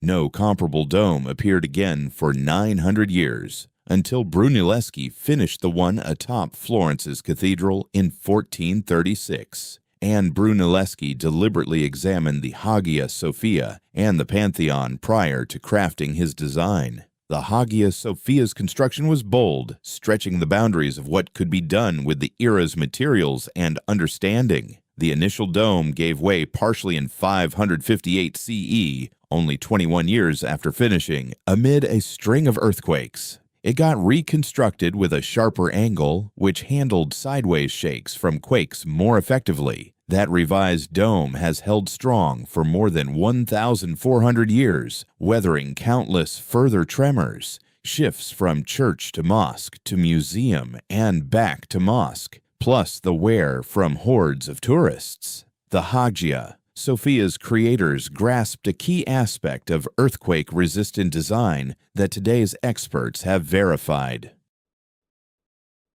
A dome's quake susceptibility hinges on the balance of its height to width. The first, flatter version proved more prone to those side-to-side pushes from seismic events. The taller, post-rebuild version spread out those stresses better, channeling them straight down via the sturdy piers instead of pushing sideways against the slimmer walls. Yet the Hagia Sophia also highlights the boundaries of what ancient engineers could achieve. Its dome has needed ongoing fixes and bolstering throughout the ages. Ottoman designers added buttresses to counter the outward pressure the first plan hadn't fully managed. In the 19th and 20th centuries, steel bands were installed to halt any more widening. Current sensors reveal the structure is still subtly shifting from its own mass and the buildup of seismic wear over centuries. The tale of the Hagia Sophia isn't about ancient triumphs outshining modern ones or vice versa. It's about the enduring dialogue between bold human aspirations and the unyielding laws of physics. The first team overreached and the dome crumbled. They adapted from the setback and rebuilt with greater caution. Later generations layered on supports as required. Today's specialists keep watch and devise upcoming safeguards. The edifice endures thanks to each era adding its expertise and efforts to uphold what came before. This might be the core takeaway from studying ancient engineering. Lasting edifices aren't tributes to isolated bursts of brilliance. They emerge from sustained bonds between societies and their surroundings. They persist because folks cherished them, upkept them, mended them after harm, and shared the skills essential for their endurance. The Pantheon stands firm due to Roman inventions like self-repairing concrete, but it thrives too because later peoples prized it sufficiently to keep it active, averting the decay that felled countless other relics. Inca stonework withstands quakes through its clever fitting. Yet it lasts as well because successor groups saw its worth and shielded it from intentional ruin.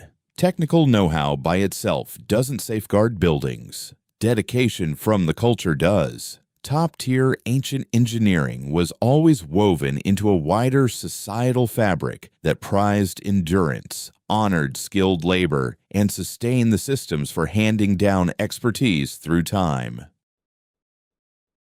Once that societal foundation crumbled, even superior designs ultimately succumbed. Let's explore some additional cases that highlight how ancient engineers accomplish feats that still baffle and captivate today's experts, since the scope of their innovations reached far beyond mere building projects. The Lycurgus Cup, a Roman glass vessel from around the 4th century CE, currently on display in the British Museum, showcases an advanced technique that scientists only unraveled in the 20th century. Crafted from dichroic glass, it shifts hues based on the direction of illumination. Viewed with light in front, it looks emerald green. Backlit, it radiates a rich crimson glow. In 1990, scientists using electron microscopes on minute glass shards uncovered the secret behind this stunning visual trick.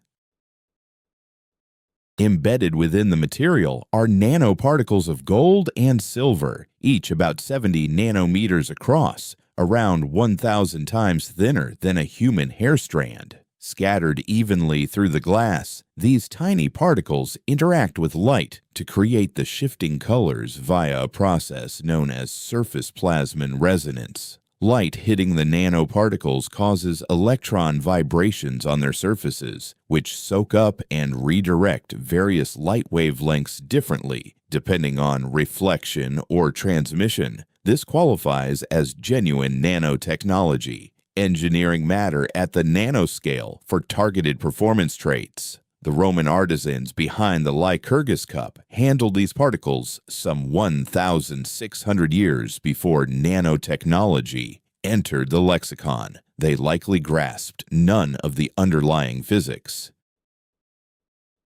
Yet, through centuries of trial with glass recipes, they learned that mixing precise amounts of gold and silver compounds into heated glass under controlled conditions yielded this dazzling color shift. Contemporary studies have verified that the exact balance of gold to silver nanoparticles, along with their size spread, is essential for the dichroic property. Those ancient makers nailed this balance via hands-on testing and refinement. An astonishing feat, considering they had no way to observe or gauge the particles directly. The real-world uses of this long-lost insight feel remarkably contemporary. At the University of Illinois, experiments have shown that glass infused with metal nanoparticles akin to the Lycurgus cups can act as a highly responsive chemical sensor. Contact with various fluids triggers noticeable color alterations, offering an easy visual cue to their makeup. This concept is advancing toward uses in health testing and pollution tracking, all drawn from a Roman goblet from the 4th century. The subterranean metropolis of Derinkuyu in Turkey's Cappadocia region exemplifies an entirely distinct engineering marvel, delving deep into the earth instead of aspiring upward. This buried network plunges to about 85 meters, or roughly 280 feet, underground and could accommodate some 20,000 residents, complete with animals and provisions. Excavated from the pliable volcanic tuff typical of Cappadocia, a rock that's straightforward to dig but solidifies upon air exposure, it proved perfect for such hidden work. The setup features residences, pantries, animal pens, cooking areas, chapels, wine cellars, and air vents linking the deepest sections to the top, ensuring breathable air everywhere. The airflow design stands out as especially clever. The central vent runs from ground level to the bottom, spanning about 85 meters, and doubles as the main water source, tapping into deep aquifers. Smaller vents branch out to spread oxygen across the site, forming a passive airflow loop that refreshes occupied spaces without pumps or fans. Derinkuyu's layout reveals astute defensive planning. Interlevel passages are tight, compelling invaders to advance one at a time. Massive disc-shaped stones tipping the scales at 200 to 500 kilograms could be maneuvered from within to block paths.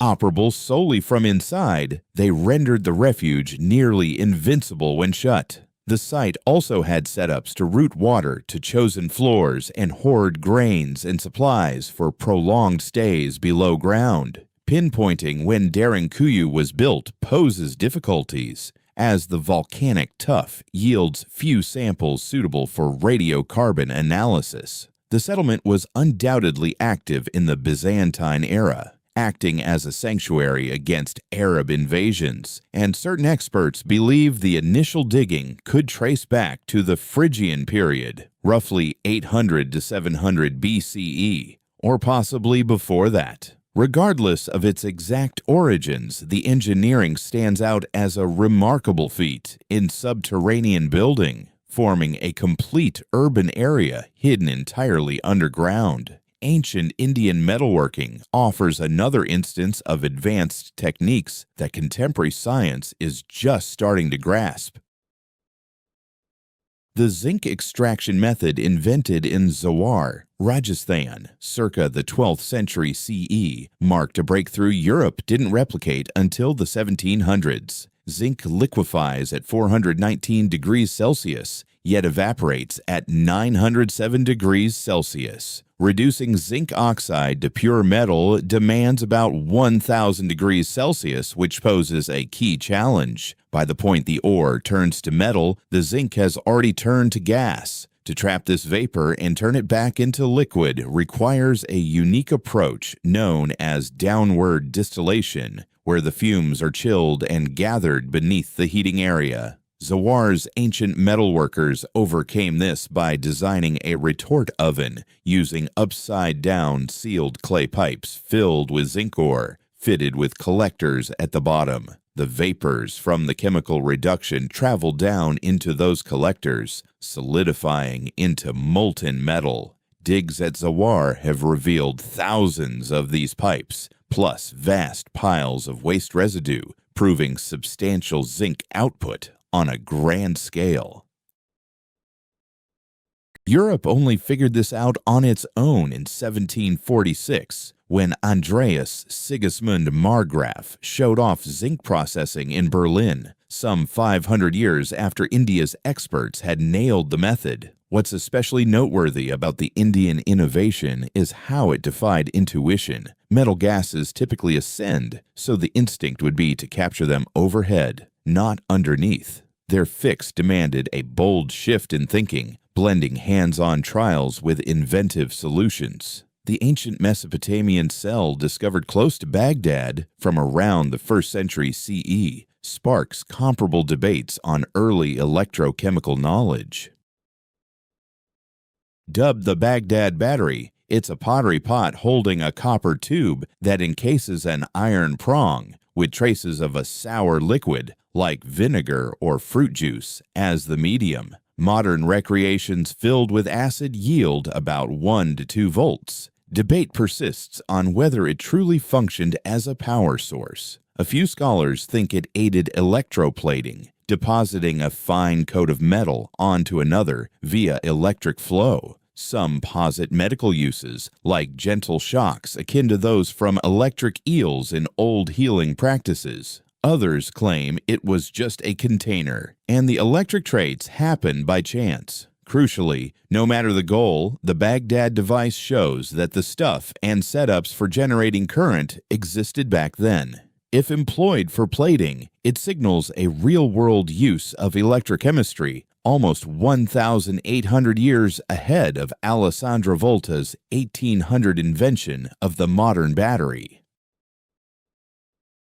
The Pont-de-Garde, mentioned before, merits closer scrutiny on one standout feature highlighting Roman engineering accuracy: the conduit atop the bridge structure. The channel was sealed with a watertight plaster named opus signinum, a blend of lime paste and ground terracotta shards. This coating has endured nearly 2,000 years, holding its seal against endless water flow.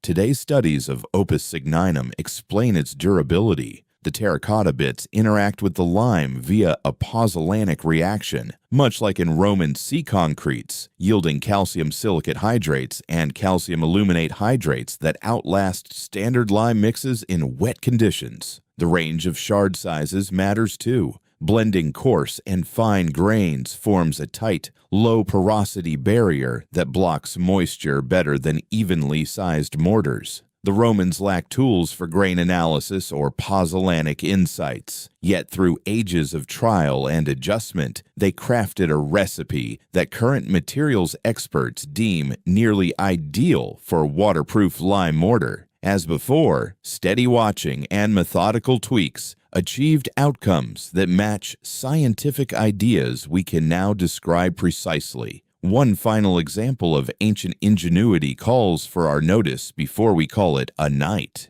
as it underscores a recurring theme.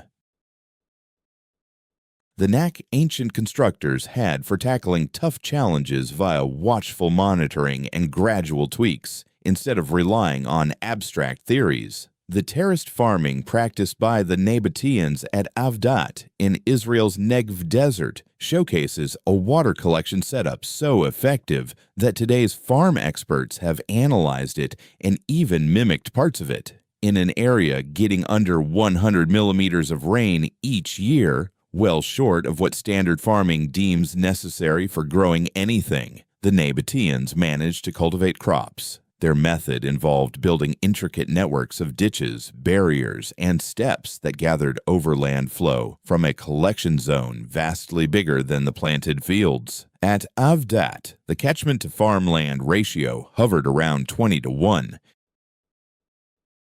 So 20 hectares of nearby slopes funneled precipitation to each hectare of crops. Strategically placed rock barriers along the terrain's natural water paths restrained and guided the current. Behind these, sediment catchers snagged the suspended particles from the flowing water, slowly forming thick, nutrient-rich earth atop what was once stark stone. Through years and ages, this method carved out fertile farming spots amid a mostly desolate terrain.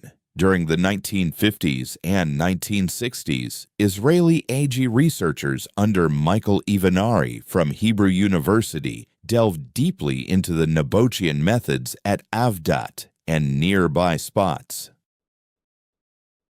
Ivanari's group revived portions of the old water-gathering framework, unclogging passages, fixing broken barriers, and sowing seeds in the vintage terrace plots. The outcomes impressed greatly. Sticking solely to Nabatean capture strategies with no contemporary watering aids or extras, they cultivated wheat, barley, almonds, olives, and vines right in the Negev wasteland. The harvests weren't lavish compared to today's, yet they proved beyond doubt that the old setup functioned, enabling lasting cultivation in a place where current methods would fail absent hauled-in supplies. Ivanari shared his insights in his 1982 volume, The Negev, The Challenge of a Desert, still a key text in arid farming. His efforts showed the Nabotan approach held real-world value, offering promise for dry zones globally where typical watering proves out of reach or unwise.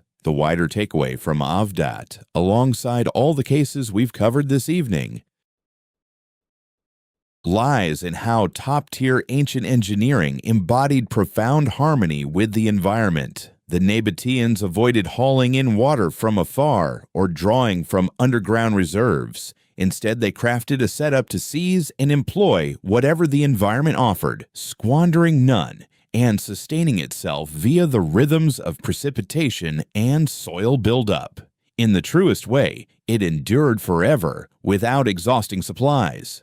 That mindset, crafting solutions that fit within nature's limits, not battling against them, links the Nabatean collectors to the Roman concrete creators, the Inca masons, the Japanese woodworkers for temples, and all the other Old World crafts we've touched on. Lacking the might to conquer the world around them, these artisans chose partnership with it.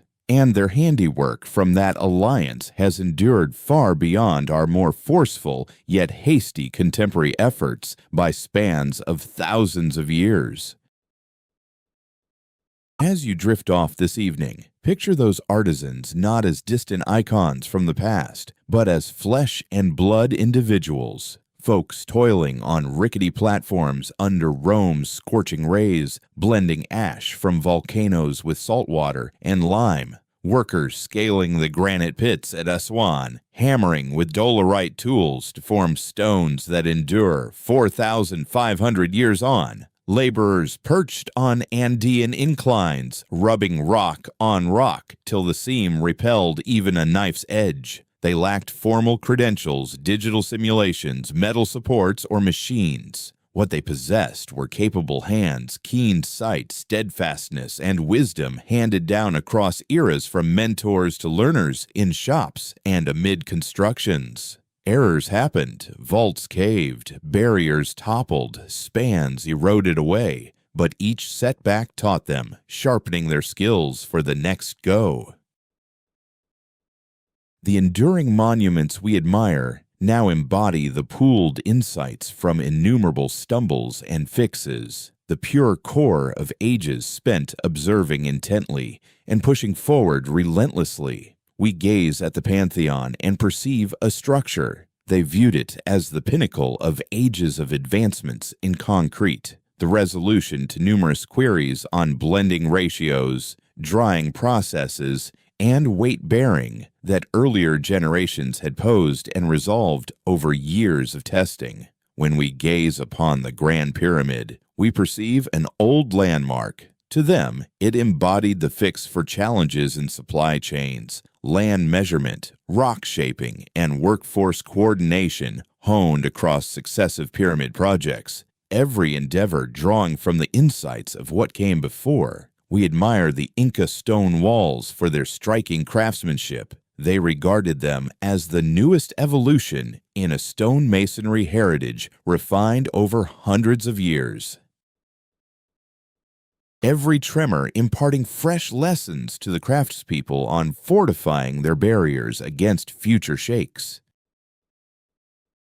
Those early architects weren't mythical figures. No forgotten tech or extraterrestrial help guided them. They were everyday folks achieving remarkable feats via diligence, keen watching, and the steady buildup of expertise handed down through eras. Their true triumph lay not in isolated edifices. It was forging construction legacies so sturdy that the edifices they yielded surpassed the societies that birthed them. Right now, in some distant lab, a scientist peers through an electron scope at a fragment of Roman concrete, hunting for the mineral formations that enable its self-repair. In another spot, an expert dissects the design of Inca barriers, probing how the meshed rocks dissipate quake forces. Elsewhere, a designer scrutinizes the ratios in a Greek sanctuary, uncovering visual adjustments crafted solely with math and insight into sight perception. The exchange between old-world makers and today's technicians persists. Each breakdown of an old method, each test unveiling the principles in age-old customs, each new substance recipe drawn from historical models contributes a fresh page to a tale that traces to the initial soul who piled two rocks and pondered their stability. That tale embodies engineering's core, not a linear climb from crude to sophisticated, but a narrative of wisdom acquired, misplaced, and reclaimed. One of tests and mishaps, bold setbacks and steady rebounds, concepts that span epochs and lands, linking creators who never crossed paths yet faced the identical core puzzle, how to craft enduring works. The early makers addressed it in manners we're yet to fully grasp. Their edifices testify that such a response exists, that constructing lasting legacies is within reach, outliving the makers themselves, outstripping the eras that spawned them, exceeding what we manage today with our far mightier yet oddly hasty approaches. The rocks possess endless patience. They'll linger as we uncover the truths those early makers held. They've endured eons already, poised in arid wastes atop peaks, or under sunken port waters, guarding their enigmas in gem-like forms, exact alignments, and expertly blended binders. They can bide more time, and once we unravel all their lessons, merging their endurance with our strength, their scrutiny with our scrutiny, their vast trove of hands-on savvy with our structured theories, we might erect creations fit to rival them. Rest easy this evening. Those edifices will greet you come morning. The pantheon will endure, its mix mending itself, its dome's eye welcoming the downpour. The pyramids will remain even, their blocks aligned to precisions that daunt today's measurers. The Inca barriers will hold firm in the highlands, braced for the coming jolt, primed to sway with the earth as they have for ages.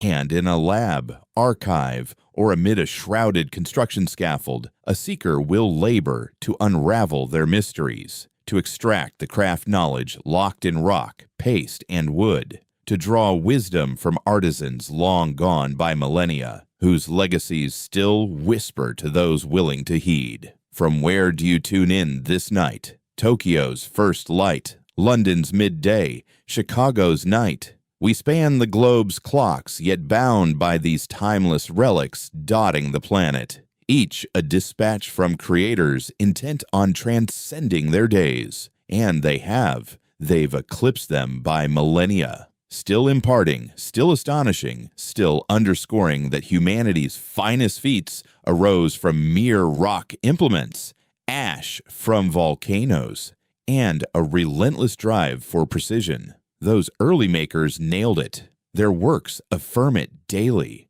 Through each tremor, each gale, and each generation that slips by without their creations giving way. We're just starting to figure out the secrets behind it. Good night. The rock holds firm, the wisdom holds firm, and the ongoing exchange between eras persists, as enduring as the monuments themselves, biding its time until we at last decipher every message those ancient architects meant to convey.